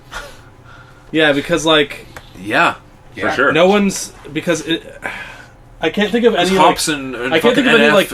top 10 hit single on the radio where you really see super skilled rapping on display. The only outlier would be Eminem, like Rap God and shit, of just a completely fast rap, not really talking about anything. But even it's a that huge song. was like it was a number one hit. I kind of equate it to jazz a little bit, where it's too complicated. For a lot of people. Yeah, like maybe that's what it is. You need to like kind of understand what's going on. Like Eminem's big hits were "Lose Yourself" and like songs where he's rapping relatively normal speed. Anyone can sing along. You need to have a deeper understanding of like the theory and the intricacies. I'm sure back in the day, like some Busta Rhymes songs were pretty popular, and he was rapping pretty fast. I think it's a good point of just like it's just like but. Because what's popular is like Post Malone and The Weeknd and like shit where you can actually hear what they're saying. And because it can be classified as pop because there's enough singing and hooks involved. Yeah. And the verses are just much, it's much easier. I'm not saying that to sing along. JID could never, because he could like if he pulls out like more of an R&B bag type shit, or if he like hones his craft a little bit more, I think he could come out with something that's like really big. Yeah. But like. Just as it sits right now, it doesn't really quite. But again, like, I'm not judging this album by how it's going to do on the charts. I'm judging it by I fucking. We've already said how we feel about it. We love it, but it's just interesting. It was an interesting question for sure. Also, not to be elitist, to like all these stupid people don't understand. Yeah. Just don't understand the good stuff. You know, like no. No, but it's a reality that like, you know, it's not gonna have the crossover pop appeal if it's a guy going. Some people just don't have time for that. Yeah, exactly. But there was that moment when the Scat Man had a song that was number one hit. Yeah, I think that was more so just memed up. I don't know. Yeah, if this doesn't work out for JID, he can always become a Scat Man. Yeah, that's true. Or go back to football. Who knows? Yeah, they should do more like celebrity football games. You know, they do the basketball games. Who would you pick on the team for celebrity football? Who Big Sean. I guess that one video is the only reference we have there. I could see Quavo maybe being decent. Yeah, good arm, good QB. Anyway, the point being, we'll never play football again, so we're so in 2007, he gets more into his like specific story about how he was like how he was kicked out of school and shit. He got the scholarship, and then he didn't take school seriously, and then he took it like he was. I think what he said in 2007 was like he was all invested in the football shit, but their team like sucked and they kept losing, so he was like unmotivated, and his buddy, his roommate, or the dude across the fucking hall from him was like, "Yo, you gotta hop on this rap shit," and then from there, and then his dad saw that he had a tattoo. Yeah. Then he was like, then he had to confess. He's like, I'm doing rap shit, man. Mom, Dad. Yeah, it was cool to hear. I'm a rapper. I can't wait for my moment. It's okay. We accept. We still accept you. Can't wait till I have to tell my parents I'm a rapper. It's gonna be. I'll record it and it'll be a Rapcast exclusive. I'll definitely do that. They were gonna say I'm gonna rap to my parents about being a rapper. Okay, so you guys have heard about VPN Youngboy. You guys have heard he got it off. About USB Choppa. Yeah. Okay. MGK, more like probably stands for machine generated killer. Killer. Who knows? Machine generated kid fucker? Is that what you're about to say? Okay, well, there's evidence that points to it, but I'm not quite going to be jumping on that. So, FN Mecca, I'm sure you guys have all been hearing his hottest new biggest guy song. out. I couldn't find anything on Spotify. No. So I don't know how there was one he's popular feature he had on an artist called like NCAA Slick Boy or some shit like that. Like I swear it was like a fucking NRA Slick Boy. Is that what we're going to start talking about? National Rifle Association presents NRA Choppa should be. Honestly, okay, this was one of the stupid clickbait news items from the last couple of weeks. CIA Youngboy. There you go. Yeah. I just want to talk about it because like I'm interested in technology and AI and like that's kind of what I did in like a little bit in school and that kind of shit. And just talking about like the future of hip hop in that sense and just like because it's and so the fact that he got signed to a label. Yeah. His name is FN Mecca. Yeah. He's not real. No. He's computer generated. But he's he is 10 million signed followers on TikTok. He was signed on Capitol Records. They kicked him off because of controversy, obviously. Because of the inevitable backlash. Because sure they used a black guy's voice as the front, but like it was all white people that came up with it and like fucking. Wait, so they did use a black guy. I think it's a black guy's voice, but like the dude that was running it, I'm pretty sure, correct me if I'm wrong, I'm pretty sure was, at least the company owners and shit and the people that came up with the idea were white, but like I think the voice was black. I think the guy running the account may have also been black. I was thinking it's actually just a white guy rapping, saying the N-word. No, it's not that. Okay. I don't think it's that bad, but it's close. And just fucking, oh man, seeing that, you see that one image of like him, it was like on his Instagram or whatever, and it was like him being tied down by a cop, and he's like, "Oh man, police brutality! It sucks being black. It's jail sucks. I can't wait to get out and start rapping." It's just the most fucking tone deaf, out of touch, fucking disgusting shit you've ever goddamn seen. It's terrible, and I hope that we don't have to deal with it again. But it's gonna. with technology only getting crazier. My take what on kind the of boardroom genuinely comes from that conclusion and thinks that it's going to be okay because they to can do make that. money and not have to actually pay like anyone really. But also, like, if he doesn't have any songs It's on all Spotify, fake anyway. how is he making? How is it It's money like making? blaxploitation type Yeah, shit, you know? that Like, is. it's exploiting black people. Yeah, it's without completely. ever- It's a and- complete and- stereotype of this shit, and just like digital Yeah. exploitation, the that worst is. kind. The thing is, like, my take on it is that, like, this is inevitably going to happen. yeah, But this, like, once somebody actually puts out some good music and they're an AI, it's over. I'll be on board. If the music is But good. I listen to the music and it's like it's just like sucks. some 6ix9ine fucking bullshit ass basic ass shit. Like, but he's got a feature with Gunna, so I don't know. Is he popping? But like, Do I have to cover him? I'm trying to look through the obvious cynicism and say that maybe someday these tools could be used to make art that is some way different or actually better than what we have right now. There's a possibility. Like, because you can. Because then there's endless If it's music. an AI character, you can create a story for the person that Like, doesn't. I'm not saying exist. the whole technology is bad. It's just like this whole situation was just so many missteps here. But in terms of the technology going forward, like, it's interesting just because, like, like if you were to do it creatively, I feel Yeah. like you could maybe get somewhere interesting someday. and because then you potentially, like, not even speaking as like a fucking suit in one of these offices and one of these fucking labels, like, you could, if it's actually good music, you could have an endless supply of good music where they don't fucking die young because they're ODing, or they don't fucking well, I feel like that's or the a idea. gang violence or whatever. You just have a constant, and you can have a rapper that you love like forever, you know, which is like kind of cool, but also like not. It's not real, man. I don't know. Like, that's not what rap is They'll about. just though. get new writers. It's too Black Mirror for me. Yeah, like, it's true. It's like the implications of it are too scary for me. Like the AI generated art as well is the same kind of thing. I fuck with that shit. That's just like innocent in a way, because you can usually tell that it's AI generated. Like, you know, if you're just listening to this song and it comes up on Spotify and you don't actually look at the thing, it could be fucking real. Like, you don't even know, right? Yeah, it's just too disturbing for me to think about how, like, who is this for? You know what I mean? Like, because TikTok kids. Yeah, and like, I don't know. I have a lot of complicated feelings about it. Like, it's too, like, I know that this is gonna come across as like all this electronic music isn't real music because it was made on a computer or whatever. I know that I'm gonna come across as that, but at the same time, it's just like there is any sort of trace of humanity that was left in sort of that kind of music is, if that thing becomes popular, it's gone. That's true. Like, There's any sort of no authenticity, no like, is humanity and or authenticity whatsoever. Yeah. It is completely gone, and that scares the living hell out of me. That's fair. Yeah, I'm but kind of in that boat as well.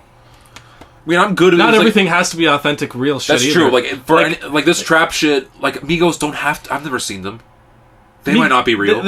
Yeah, I know. Like, they don't have to be in my mind. Some That's of these okay. some of these rappers, they might as well have AI generated exactly. lyrics. Gunna, it's so yeah. stupid. There's so little substance to it anyway. Facts. It might as well be a fucking computer. But but also a danger to this shit is like, oh, we took Tupac's voice and everything he's ever said, and now he is back, and now we signed him, and now Tupac was making new songs with fucking. Oh yeah, I mean, like, that shit is dangerous. There's a million horrible ways that this could go, but like I think that it's inevitably going to happen. Like, and it might not be in this near term. This is how. Like, it'll happen, and I'm sure it'll get popular in the next 20 years, but, like, at least in our lifetime, we'll always have, like, real rappers we can actually go see in concert is another big thing for me. Like, what's the end game for these rappers that are fucking that aren't real? Like, you can't go see them at shows or whatever, which is like the biggest revenue streaming for a lot of these people. Like, so how else are you going to make the money? Also, none of these AI rappers can get in trouble with controversy or saying the wrong thing. But they have, though. This guy got canceled. unless He's not even real, and he unless got the canceled, executives bro. want them to be in trouble. It is so fucking like Black Mirror. It is. shit. It is literally like It's crazy. Literally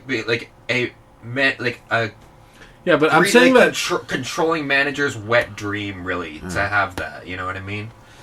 everything with the future, like, it sucks when they first debut it, and For then sure. 15 years later, it's seamlessly integrated into your life without you even realizing. No, it. That's terrifying. You know what I mean? Yeah, no, I'm sure that there is a possibility, a glimmer of hope of a future where this works out, and I'm not upset. But like, just this instance is like, ooh, Like leaves a bad taste in my mouth. If it were revealed to you that some artist you thought was a real person was a computer program this whole time, that would fuck. it would blow your mind for one day, and then you would get used to it. No, and move on. like I if think. Kendrick wasn't real, I mean, we saw him in concert. If but it was like, Kendrick, yeah. I think. I mean, Somebody that I didn't even care about. if someone you didn't care about, then I don't care. But like, if it's someone that I actually hold near and dear to me, then that would seriously fuck me up. The point is, Atlanta should have had a season 5 just so they can make fun of this. I know. I was thinking about the Gorillas. Oh Like, yeah, That's a good point. But that was made by It's a genuine real artists. band, But but they only present themselves as these cartoon Yeah. characters Yeah. on stage and in their videos. But it's not AI generated. correct me if I'm That's the wrong though. difference. But it's just a character On their live shows, is it just cartoons? Like, are they actually people out there in There are masks actual, or whatever? There Like, are actual people out oh, there. okay, so it's that's like teetering, but like that was like experimenting with the idea of yeah, true. creating a character that represents the music that that has its own fictional life. Yeah. It's like a that- logo in a way, you know, like a little like mascot. Or Yeah, like something. I feel like underneath all the cynicism, there's actually an opportunity to do creative stuff. But obviously, because the world sucks, it's going to be terrible. Yeah. But like, if we In could a perfect just, world.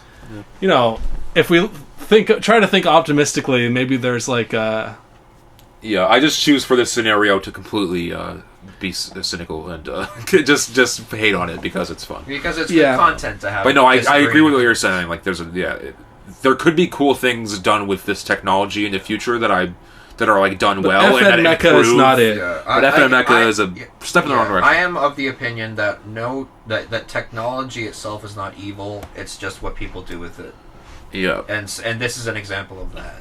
Another example of that would be if y'all caught the VMAs the other day, or probably a few weeks ago at this point.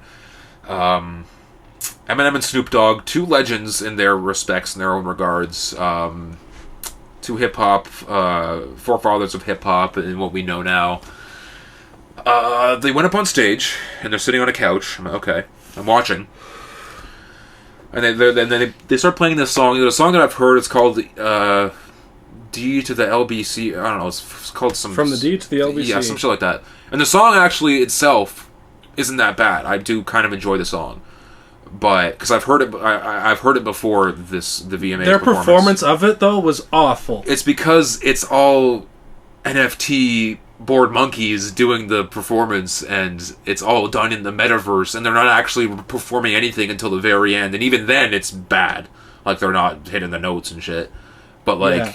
No, I thought it was particularly bad. It's just another more evidence of just like. I mean, this isn't rap going in the wrong way. It's just like two old heads that are. First, my first note is Going Eminem. down. Eminem is Going not down. a stoner. No. I don't care how much weed he smokes. He's not. He Yeah. does not make stoner music. He doesn't talk No. about weed. Yeah. Get the fuck out of here. And the song's about weed, At the beginning pretty of the much, thing, too, he's a like lot of it. smoking weed on the Yeah. couch with Snoop He's like, Dogg. "Oh, shit, and your it goes shit's into gonna a make me dream, relapse," like- a metaverse dream, Oh god, more like a nightmare, bro. which turns into a NFT nightmare. Fuck, man. Yeah, I was just watching it live, and I'm just not live, but I had it like I was fast forwarding it, and I was looking. I'm like, man, I was just so upset, like, because I like Snoop Dogg too. Like Eminem, most of his music. Eminem is has bad. a lyric about treating Paula Deen like a pinball machine Yeah. or something. Like, who's I Paula don't know Deen? who Paul Dean is, and he has the whole thing of like, and just like marijuana, Mary Jane. And he's like waiting for applause or Yeah. something. Like, it's super corny. But overall, like, Snoop's verse is good, and like Eminem, like, it's not like it doesn't make me want to fucking puke, so it's not like the worst thing in the world. But like the song itself, detached from it, like, I'm okay with, but just everything involved with it is yikes for me.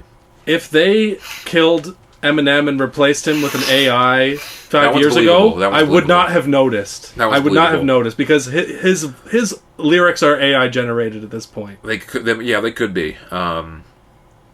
Yeah, I'm more so. Yeah, like Eminem, whatever. He hasn't been good in fucking 20 years, whatever. Or maybe not 2015, let's say. But Snoop, the bored ape with the Eminem hat. Yeah. Come on, guys, get out of here. But Snoop Dogg, like... Snoop Dogg's okay. I'm not mad at him because he's always been a sellout. That's the thing. People are always pissed off online about, like, oh, he's a fucking sellout, man. He's... Since day one, he was a murderer. And ever since he killed Tupac, he's been a sellout. Okay, well, now we're just throwing accusations out there blindly. You think he's gonna sue us? We have nothing. But no, but like Snoop Dogg, I like as a personal figure, and I enjoy a lot of his music, and even his new music is still pretty good. Like, so I'm just a little more disappointed in him. Yeah, they're entertaining to an extent, you might want to say, but. It's not somebody. Yeah, like disappointed in Snoop, Eminem, whatever. But just I wish it didn't exist. It's somebody you find entertaining, but you don't. Well, actually, you can respect him, I guess. I respect him. Yeah, I respect but it's like it's one of those things where like, even now, if like somebody is a sellout, you can still find them entertaining, even if you have no personal respect for them. Because it's like Shorty Short. You know, I have no respect for any of these people, but I find them very entertaining. You know what I mean? The VMAs. As far as 10 years ago, were so much more relevant and important than they are now. Yeah. Now it's like the only people who showed up to it are has-beens or up and coming, but not trying to pop yet. off, but not yet. Because JID was there and he performed, and it was pretty good. How are they still selling fucking tickets? Red Hot Chili Peppers had a good performance. I don't know. The whole thing was an excuse to hand Taylor Swift a bunch of fucking awards. To announce her album, pretty much. Yeah, maybe it's not the most surprising thing in the world, but yeah. Ever since Kanye... thumbs down. Kanye interrupted Taylor. It's been downhill from there. For all the award shows. It's like, why are people still getting tickets to these things? Like, can you guys guess what? I got tickets to the VMAs. Fuck yeah! It's probably it's a big industry thing with everybody just fucking it's probably giving themselves hand jobs. The teenage daughters of these executives running it get it for free and bring their friends, or it's just like... If you're a pedophile, maybe I'm not quite sure the demographic of these award shows, but I don't know, man. It's just I would never attend one. That's for sure. Free tickets?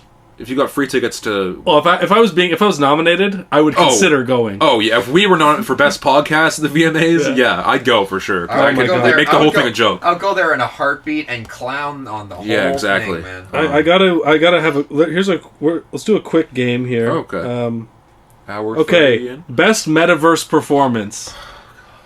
Here's who we had up for metaverse in the category. Okay, Charlie XCX in brackets Roblox. She did a Roblox thing? Okay. Yeah, okay. So this is either VMAs or this is just separately? This is VMAs, yeah. Fuck. She did it. BTS, Minecraft. Is this real? Justin Bieber, he did something for Wave. I don't know, an interactive virtual experience. Ariana Grande, Fortnite. 21 Pilots, also Roblox. Fuck, man. But the winner was Blackpink on PUBG. Wait, this is a real award they handed out? Yeah. Metaverse performance. Somehow, first of all, I didn't know that there was even 6 metaverse performance to pick from. I mean, Travis Scott in Fortnite, sure, I remember that. That was a year ago. Whatever. But Jesus Christ, guys. Yeah, so, anything for the bag, I guess. It's just hilarious to me to see these things written next to it. But that's the thing. The only thing that who's going on Roblox and listening to Charlie XCX? Isn't that not movie? The fan base, isn't that music for That music for God. young adults, but it's that's a game for little kids, right? Yeah. They should not. Yeah, you should not be playing Charlie XCX to kids. The only thing that's warming my cold little soul from this thing is knowing that this most likely will not be here in 4 years. In 4 years, there won't be a metaverse category. Maybe there'll be something worse. No, all the categories will be metaverse, and there will be best or at least non-metaverse performance. Or at least there's going to be no NFT, best NFT performance. We know that for a fact. Sure, Snoop Dogg is maybe a sellout, sure. But at least, and he might be scummy for doing this NFT shit, but at least we know that next fucking big thing, he's going to be on that shit, and it's going to be forgotten, so... At least we'll collectively forget about this, right, guys? Here's a dumb question. If you go on the metaverse, can you just like hang out with your NFT friend and he's just an ape that like you get? Yeah, I think you can just be part of friends the with your metaverse is NFT. just like meeting up with your friends and like fucking doing whatever in the worlds you create and shit. You know, VR chat. it's pretty much it's like VR okay. chat, and you just make these fucking characters. So Like, it's I think just that's conference calls, but you have all this. It's like this crazy it's just video hanging game backdrop out, around it's just you. being a loser and hanging out with your other loser friends, but just Not going online. outside, yeah. Just online instead. It's like doing this, but online. Yeah, Yeah. we'll do the next podcast in the metaverse, and we'll see how many views we get. I Dude, think if that's we the just main do a thing. podcast on Discord, that's considered metaverse. I feel like. No. You know what I mean? Yeah. One thing I was thinking about, It's a shitty podcast. relating to that whole kind of AI generated art question is like I don't want AI generated art replacing people generated Yeah. art, Yeah. but like artistically, I get what I get out of it is that it kind of translates something that's more human than a real human could express, which is kind of like the feeling of this time, which is being like there's just so much events and media going into your head 24/7, and it sort of gets puked out into this like weird artistic collage of images that like doesn't quite meet the standards for a real, like you can't really.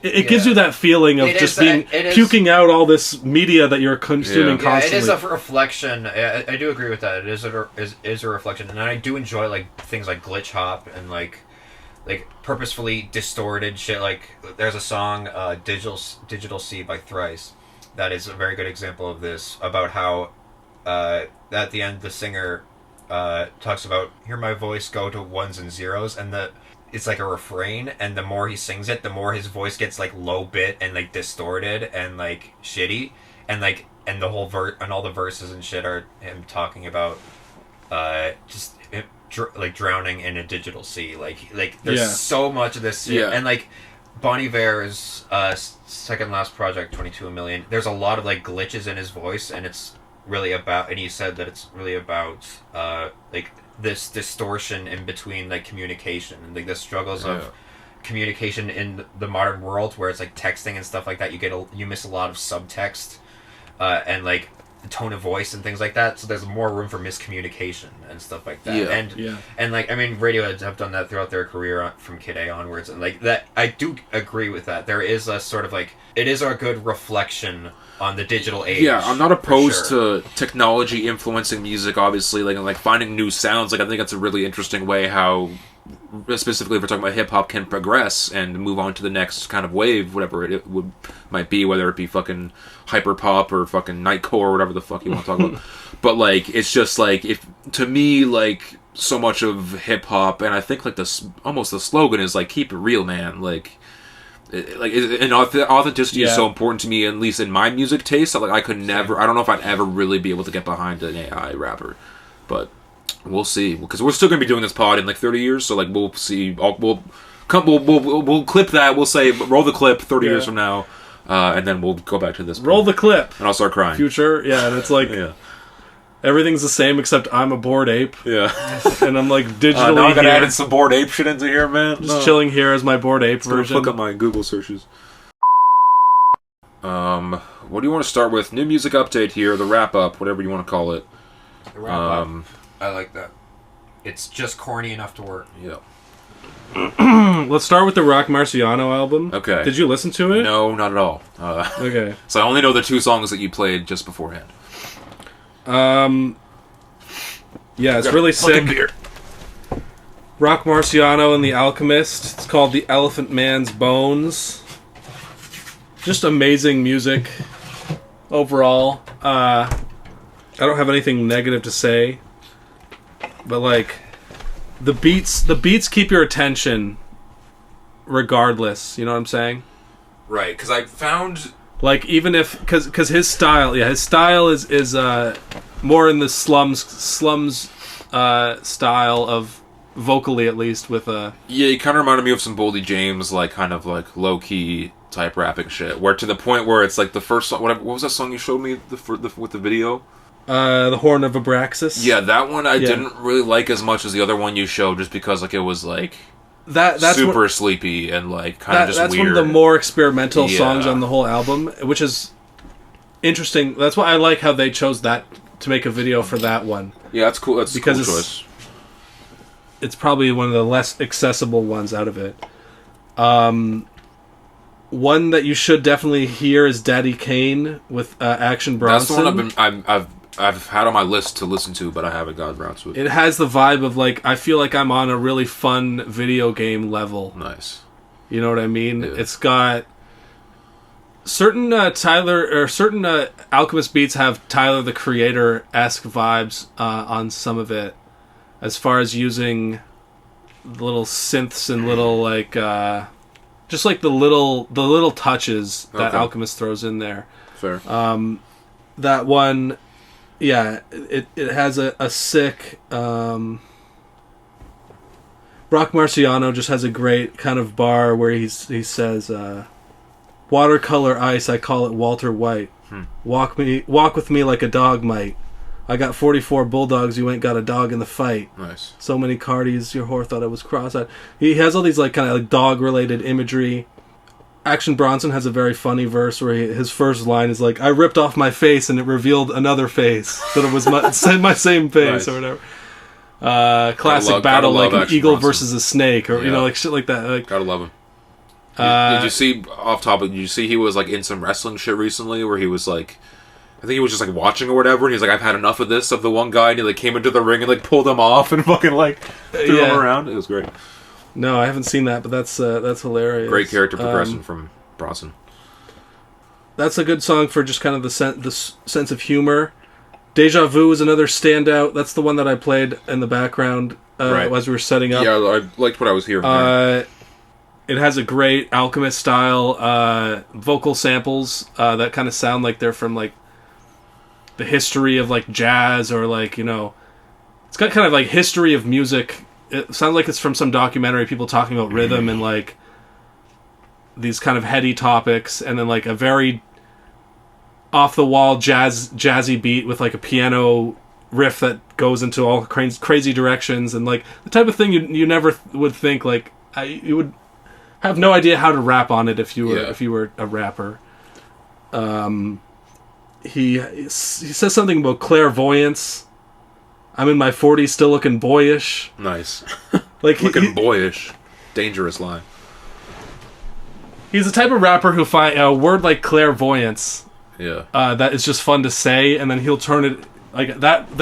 A word like that does wonders for his flow, because then he's really creative with finding like, kind of like when we had that whole discussion of the slum style and how it's about finding interesting pockets and like putting words together in a intentionally creative way, and sort of putting that over having catchy hooks, or like listening to this in contrast to JID. It's like so different. It's so much more like in the basement kind of like you come out of the fucking monastery and with this one in your hands, and you're like holding it up like this is some like rap religion shit. The title track is really good. Elephant Man's Bones. That's the one I played for you. What did you think of that? Yeah, I thought it was solid. It's just, I don't remember. I mean, it was one time when we were setting up. You don't really have any thoughts, do you? I have a few questions, though.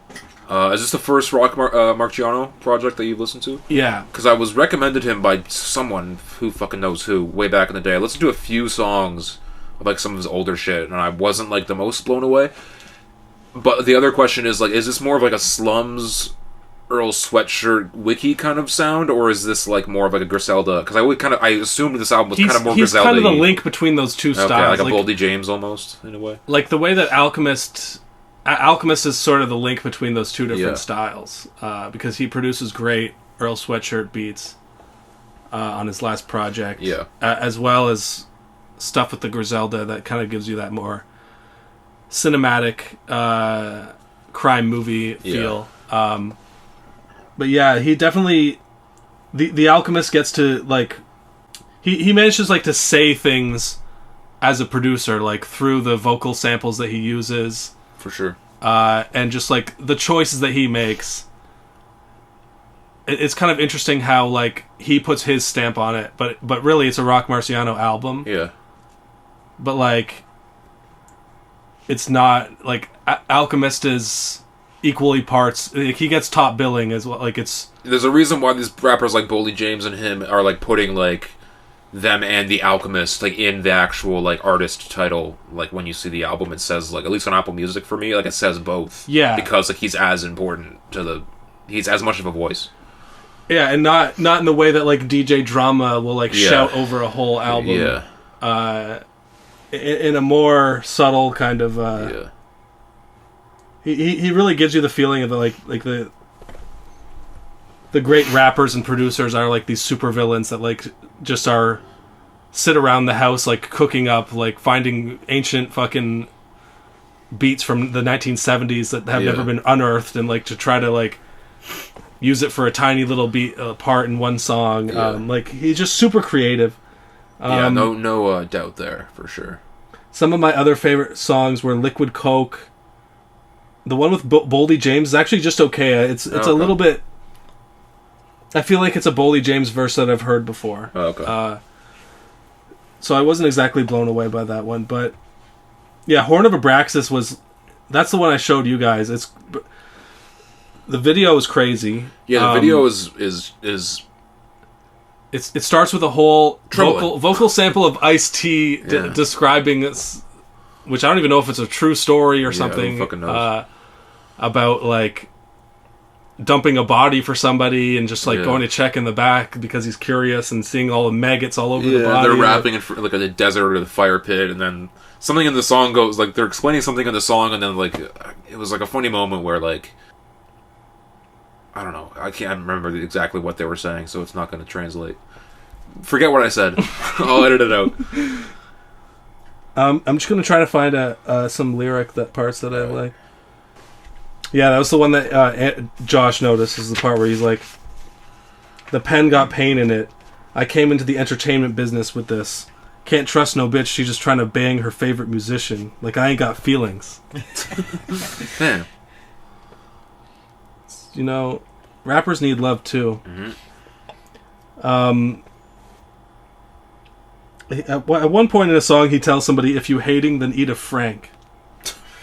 Like a glizzy, like a Frank. Yeah. Damn. Which just reminded me that I like to call. I think that calling a hot dog a Frank is very funny. So one Frank, please. Frank. Yeah. Franks are in for 2022. Okay, glizzy's been out. Glizzy's out. Okay. I retired the word glizzy. Good to know the hot dog lingo is being kept up and, in your mind and on the podcast. Yeah, you good and sweet. You should be on a cookie sheet. Aw. I'm not an easy book to read. See, these are like kind of cute lyrics. I don't know. Is it Yeah, that much murder music, or is it kind of a light? There's a subtle sense of humor. Yeah. There's a sense of humor to Rock Marciano. Cool. Well, check out the actual. Also, Horn of Abraxas is just musically like the jazz drums and the organs that slowly build. It's kind of like great. Man, Alchemist should just score movies. Like, this whole time, Facts. We've been saying he makes cinematic beats. He makes cinematic beats. Just score movies. Yeah, that would be great. That bag must be nuts. Like a movie starring all the Griselda members. Action Bronson's in it for sure. I think like the traditional film industry would be too old school for like. So you're just gonna make samples of other stuff, so we gotta pay them? No thanks. You know, like they're gonna be too stingy on that. Yeah, shit, maybe. You know. But I mean, you found a studio. Whoever worked with Tyler the Creator on that Grinch, fucking the new one that came out a few years ago. Did he actually score the whole movie? I think he did. I'm pretty sure he did. Someone correct me in the comments if I'm wrong. No one ever corrects us in the comments. I want to be corrected. Tyler, that's you. You got to correct me. Tyler, look that up for us, please. He's going to be this one that's going to do all the information work for us. But we won't even know until 2 weeks later. I want to mention that Horn of Abraxas is also a sick reference to the movie Mandy. Oh, it's a Mandy reference. Okay, cool. Yeah. Movie I've yet to see, still on my list as well. Let's get to, now that we've talked about like critically acclaimed, you probably never heard of it, but it will blow your mind. Let's talk about America's favorite guy, DJ Khaled. God did. Oh, he did. He did on this one. Cover art is a joke, if you will. Tear coming down his face. Immediately you saw the fucking image of the shadow, penis shadow on his face, and like a little cum fucking... You see that picture? It was like a... They photoshopped a fucking penis. So it looks like he's... So it looks like he's like looking at a fucking... Like, this is the cover. So basically it looks like somebody's coming... It looks like he's good. Darn you, internet! Somebody looks like somebody's coming... And I appreciated that. And I will say, I didn't listen to the whole thing, because I'll be fucked if I listen to a whole DJ Khaled album. Did you listen to... How much of this did you listen to? The whole thing, yeah, at least once. I'm sorry. I picked and I have a rule with DJ Khaled albums. I don't listen to them fully. I pick and choose the ones that I think I'm gonna like, so I don't waste too much time. Yeah, because they're like long too. They're like fucking 20-song albums. The actual title track "God Did" is pretty good. That's a good song. JID, what? Jay-Z goes off. Lil Wayne, great feature. Rick Ross does his thing. Yeah, production is good. Yeah, like Lil Wayne actually does what you're supposed to do with the whole God did idea. Like, God did his thing when he made me. Yeah. And Jay-Z actually has kind of a long verse. Yeah, it's like fucking 5 minutes. Where he gets into it. Yeah. I feel like he's kind of appropriating the modern slang from drug dealing that doesn't apply to like when he was... No. He has been like tap 20 in years with Griselda to fucking figure out. So now he's talking about stoves and stuff. It's like, come on, man. That's basic. Yeah, come on. You haven't seen a stove in 20 years. Yeah. You don't cook your own meals, Jay-Z. Or your own crack. That's true. The intro song "No Secret" with Drake is just useless. Completely useless to me. Use This Gospel remix with Eminem. Christian Eminem. Oh god. And the Lord Jesus is my own savior. He's my father, like Jesus. If it couldn't get any worse, it gets worse. The Lord is my shepherd. Oh, man. And the beat, like, they just massacre the beat. Like, the beat is whatever in the first... Isn't it just a fucking car fucking thing going off at first place? And, like, the Use This Gospel is not a bad song. I enjoyed the song. It's one of the highlights on Jesus is King. But they just massacred my boy on this shit. It's bad. Look how they massacred my boy. Exactly. Well, I feel like he went with this... He had the God Did song. He was like, okay, this is the only good thing on the whole album. So let's just lean into the Christianity thing and call the whole album God Did. Yeah. Get Kanye. Kanye probably gets a bag from this. Yeah. He's friends with Kanye, I think. But yeah, like, this is part of why I think Eminem might as well have died and been replaced with a computer program, because he should never be rapping about Jesus or God or... like. I grew up when Eminem was rapping about killing his own mother and his own baby mama and stuff. Wholesome shit. What is this? Some religious shit? This feels bad. Feels dirty. Feels wrong. Yeah. Like, yeah, I feel like this ruined like Christianity for me. Yeah. It's ruined God for you. Damn. Yeah, no, it's can't underestimate how bad that song is. But it's like, also part of it is just J. Cole, or not J. Cole. We're losing it, guys. It's like 2 hours in this podcast. DJ Khaled's whole philosophy of like, you're just sitting around hating. Yeah. When you should be happy with their blessings, and look at me, I'm rich. Yeah. And he's just so surface level with his whole... with his shtick. Prosperity gospel shit. He might as well be Joel fucking Osteen. Yeah, facts. He should have had Joel Osteen. Yeah, that was Joel Osteen did. I would listen to the whole project if it was Joel Osteen executive produced it. That's for sure. Future and Baby have a like love song. I didn't like. I didn't listen to it. Keep going. I didn't hate Little Durk and 21. That's the thing. I actually kind of like the drill and stuff a lot better, because it's just like. The idea of Future having a love song is kind of crazy. He has two on here. There's another one with SZA. Yeah. Well, Future's always had that, like, you know... He has some it's always been about that juxtaposition or whatever, but that one doesn't keep going as well. Like, it showed up randomly in my shuffle, and I didn't quite recognize it, and I'm like, what is this 2010-ass song I have in, like, my new music playlist? And it was that. So it just sounds like an old school-ass beat, which, like, is kind of cool, I guess. The thing is, when he gets the drill rappers on it, it's like... Like, I actually like the song with Nardo Wick and Kodak Black as well. I didn't listen to that one. Just because it's like simplistic down the,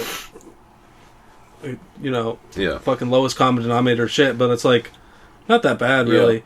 Party with Quavo and Takeoff is whatever. So okay, another interesting theme of this podcast of talking about sampling and legality and stuff. DJ Khaled is the king of lazy, terrible job sampling an old song. With Staying Alive, too. Of course, he did it in the last project with Layla or something. Oh, yeah. And it was like, that was with a terrible Meg the song. Stallion and Post Malone or something like that. That was so where bad. he just took the riff from Layla, I remember that. And just very lazily redid it. Yeah. And he does the same thing on 2 songs back to Party is just he does that with Eddie Murphy's Party all the time. Not very good song. No. And then Staying Alive also references Barry or fucking the Bee Gees. Yeah. Staying Alive. Yeah. But it doesn't. He doesn't rip it off in the same way. No, but not quite. It's just kind of an does interpolation. The same ha ha ha ha. Yeah, it's just like. Yeah, it's really annoying, and I hate that song. Yeah, no, not good. Beautiful by Future and SZA. It doesn't make a whole lot of sense. Like, SZA's talking about, the SZA shit, and Future's talking about don't fuck with these hoes type shit. But, I think it's it's another, okay one to me. That one was okay. I didn't like... Let's Pray, I didn't like. Let's Pray... And don't really remember the rest that From much. here, I don't listen. I listened to the Juice WRLD one, and I did actually enjoy that one as well. It's pretty funny because he has all the Jamaican guys on it, Skilly Bang and Buju Banton, and at the end of it, he's like, Jamaica did. He's lazily just oh, man. He's trying to turn blank did into a whole meme, trying to force us into saying that. And then the next song, Juice WRLD, comes up, and he's like, Juice WRLD did. Yeah, it's like not everybody did. DJ Khaled, and that's the thing. The Juice WRLD song, I think it's decent, but it's another case of posthumous music. Did he even co-sign this? Is it only because he mentioned DJ Khaled in the chorus? Is he got permission to use it? Who fucking knows? Another little tidbit from the VMAs is that DJ Khaled came up to JID because they were fighting for, who was going to sell more. Obviously, it was going to be DJ Khaled. But DJ Khaled came up to JID and he was on the red carpet and he was like, Jid did. So he's now doing the goddamn alliteration. Jid did. Jid did. And then there was a fucking hashtag on Twitter or some shit going off on it. But anyway, there's a line from the Juice WRLD song where I'm like, if he was still alive, he might be canceled for this one. Oh, which one? I don't recall. I just liked it as a Juice WRLD song because it's not all about how he's gonna die, and it's not all depresso mode shit. It's it's kind of, he's having fun with it. We're running out of time here. It's not even worth trying to find. All right. None of us were expecting it to be good, but it was bad. I come out usually with a DJ Khaled album with 2 or 3 songs that I keep on my phone, and the rest I throw in the garbage can where it belongs. All right, what else? Last 2 songs we do the Caliuchis and Merlin. Merlin Wood, that is. The Merlin song, One of Us. I think it's his most Brockhampton-y sounding song since the breakup. His other ones have been a little bit more experimental. But this one kind of has the acoustic guitars and has a kind of similar auto-tune to how he might sound on a Brockhampton song. So I appreciate it for that aspect. I don't think it's quite as good as the SYK song. I think it's better than the Green Light song. That's all we have to reference it to. Those are my thoughts. Yeah, it basically sounded like a Merlin, a Brockhampton song with only Merlin on it. I mean, it's exciting that he seems to be, he's on a few singles now, so he's going to be rolling out something, right? He's definitely showing that he has more sides than just... looking forward to that album. The kind of mindless shit. The last 2 songs were kind of more ignorant stuff, so this is trying to be more... A little more woke. He had some real. bars in there. Yeah, he has some good lines in there, some thought-provoking. Yeah, for sure. Keep going with... And Kevin Abstract, that is, tweeted today that the last Brockhampton project for sure is dropping this year. Again, he's kind of a liar, so who knows? But so something to keep our eyes open for as the year winds down here. We're into September now, ladies and gentlemen. But one thing I wanted to mention was that, so like Migos broke up, right? So it's now they have. It's not official, but it seems like Offset just has like legal trouble issues with the QC and Coach K and stuff. Like he hasn't spoken to him in like 2 years or whatever because he's like not on good terms, and like Quavo and Takeoff are like, whatever, we're gonna still keep doing our shit, but so Quavo and Takeoff have become Unk and Few. A new album's coming out. They're actually family. Yeah, no, they're Offset's family too. Oh, he's like Quavo's cousin or some shit. Okay, so they are actually all. They're all related. Okay. Yeah. So it's all. I don't think there's bad blood between them, like as far as I know. But like, I think this is more of a label issue. Like even on this Khaled album, like Quavo and Takeoff are on one song together. Yeah. And Offset showed up in the Calvin Harris thing, but just by himself, without the other two. And the funny thing also is, I've been seeing on the Rap video channel, they're showing like the video that Unk and Few did for the one where it's the song Fear and Loathing in Las Vegas video. Yeah, and it's the two of them having so much fun in Vegas, and then they put out another. Offset put a song called 5 4 3 2 1, where it's him at an amusement park having fun by himself. Yeah, and it's just like. It seems like it's, okay. You gotta one up. Unk and Few are having fun over there, but it's like, Offset was like, you know what, fuck it. Like, I'm just gonna go to the amusement park by myself. No matter how illegitimate this whole thing, it might all be for clout, like, who actually fucking knows what the breakup is, and they could just be rolling out to do another fucking Culture 4 or whatever in the next year. But, like, at least they're trying something different, and it's, like, new, and, like, I'm gonna listen to both projects just to see what's up. Yeah. Well, now I'm seeing Offset put out a lot more music with, like, Moneybagg Yo. Yeah, he had a song, like, I didn't really like either of the songs that, I didn't really like any of the songs that any of them put out in any of this. No, but neither of them, like, none of them are really, like, that, I mean, the last Offset album did have some great songs on it. Quite a few, but, I'll check them out, but it's tough to just see how they're gonna hold their own on their own. The point is, I think he should do a collab thing with Moneybagg Yo, and but the thing is, like, Offset, I don't know if he can do like an album where it's mostly just him rapping. He kind of has to. When the last album had Cardi B on it, had J. Cole, had Young Thug, had 21 Savage. He had a lot of features, but there were some songs in there that he held his own as as a solo guy. He's my favorite rapper of all the Migos. Yeah, that's true. And so, like, I want to see him succeed, and I want the other two to fail. Oh, okay. All right. I don't have too hard feelings on the other two, but... No, because Quavo, Unk and Few announced a project coming out, like, at the end of this month, I think. I also just hate that stage name so much. Yeah, it's bad. Unk and Few. Just say Quavo and Takeoff. Yeah. Like, just, I don't know. Sounds like some, like, movie from the 90s. Yeah. Anyway, wrapping things up with Kali Uchis. I like the video. She put out recently. Do you guys? I have a Spanish album and I have an English album. Which one do you guys want? What? Oh yeah, she saw that tweet. Yeah. And so I guess they're going with the Spanish one first. That's what I was trying to ask you guys. She ain't live anymore, so we can't ask her. When we were watching the video, I'm like, do you think this is the direction she's going to go for her new album? Yeah. Well, even in the Spanish album that came out a few years ago, which I did really enjoy, she had, like, obviously parts of it that were, like, not full songs in English, but, like, parts of the Spanish songs were in English. Yeah. So I'm assuming it's going to be the same kind of thing. But I'm excited for it. This song, I can say I didn't really like all that much. It's a little bit maybe too dancey, kind of. It didn't really have too much to it. I don't know if I'll be returning to it. Maybe in an album it'll make more sense. Maybe she's going in a fucking Honestly Nevermind Beyonce type of fucking dance hall direction, but I liked it just as dancey poppy stuff. But yeah, it's not like it's not rap, so we should stop talking about it. Okay, never mind. We'll cut this whole fucking bit. For what it is, though. But for what it is, though, yeah.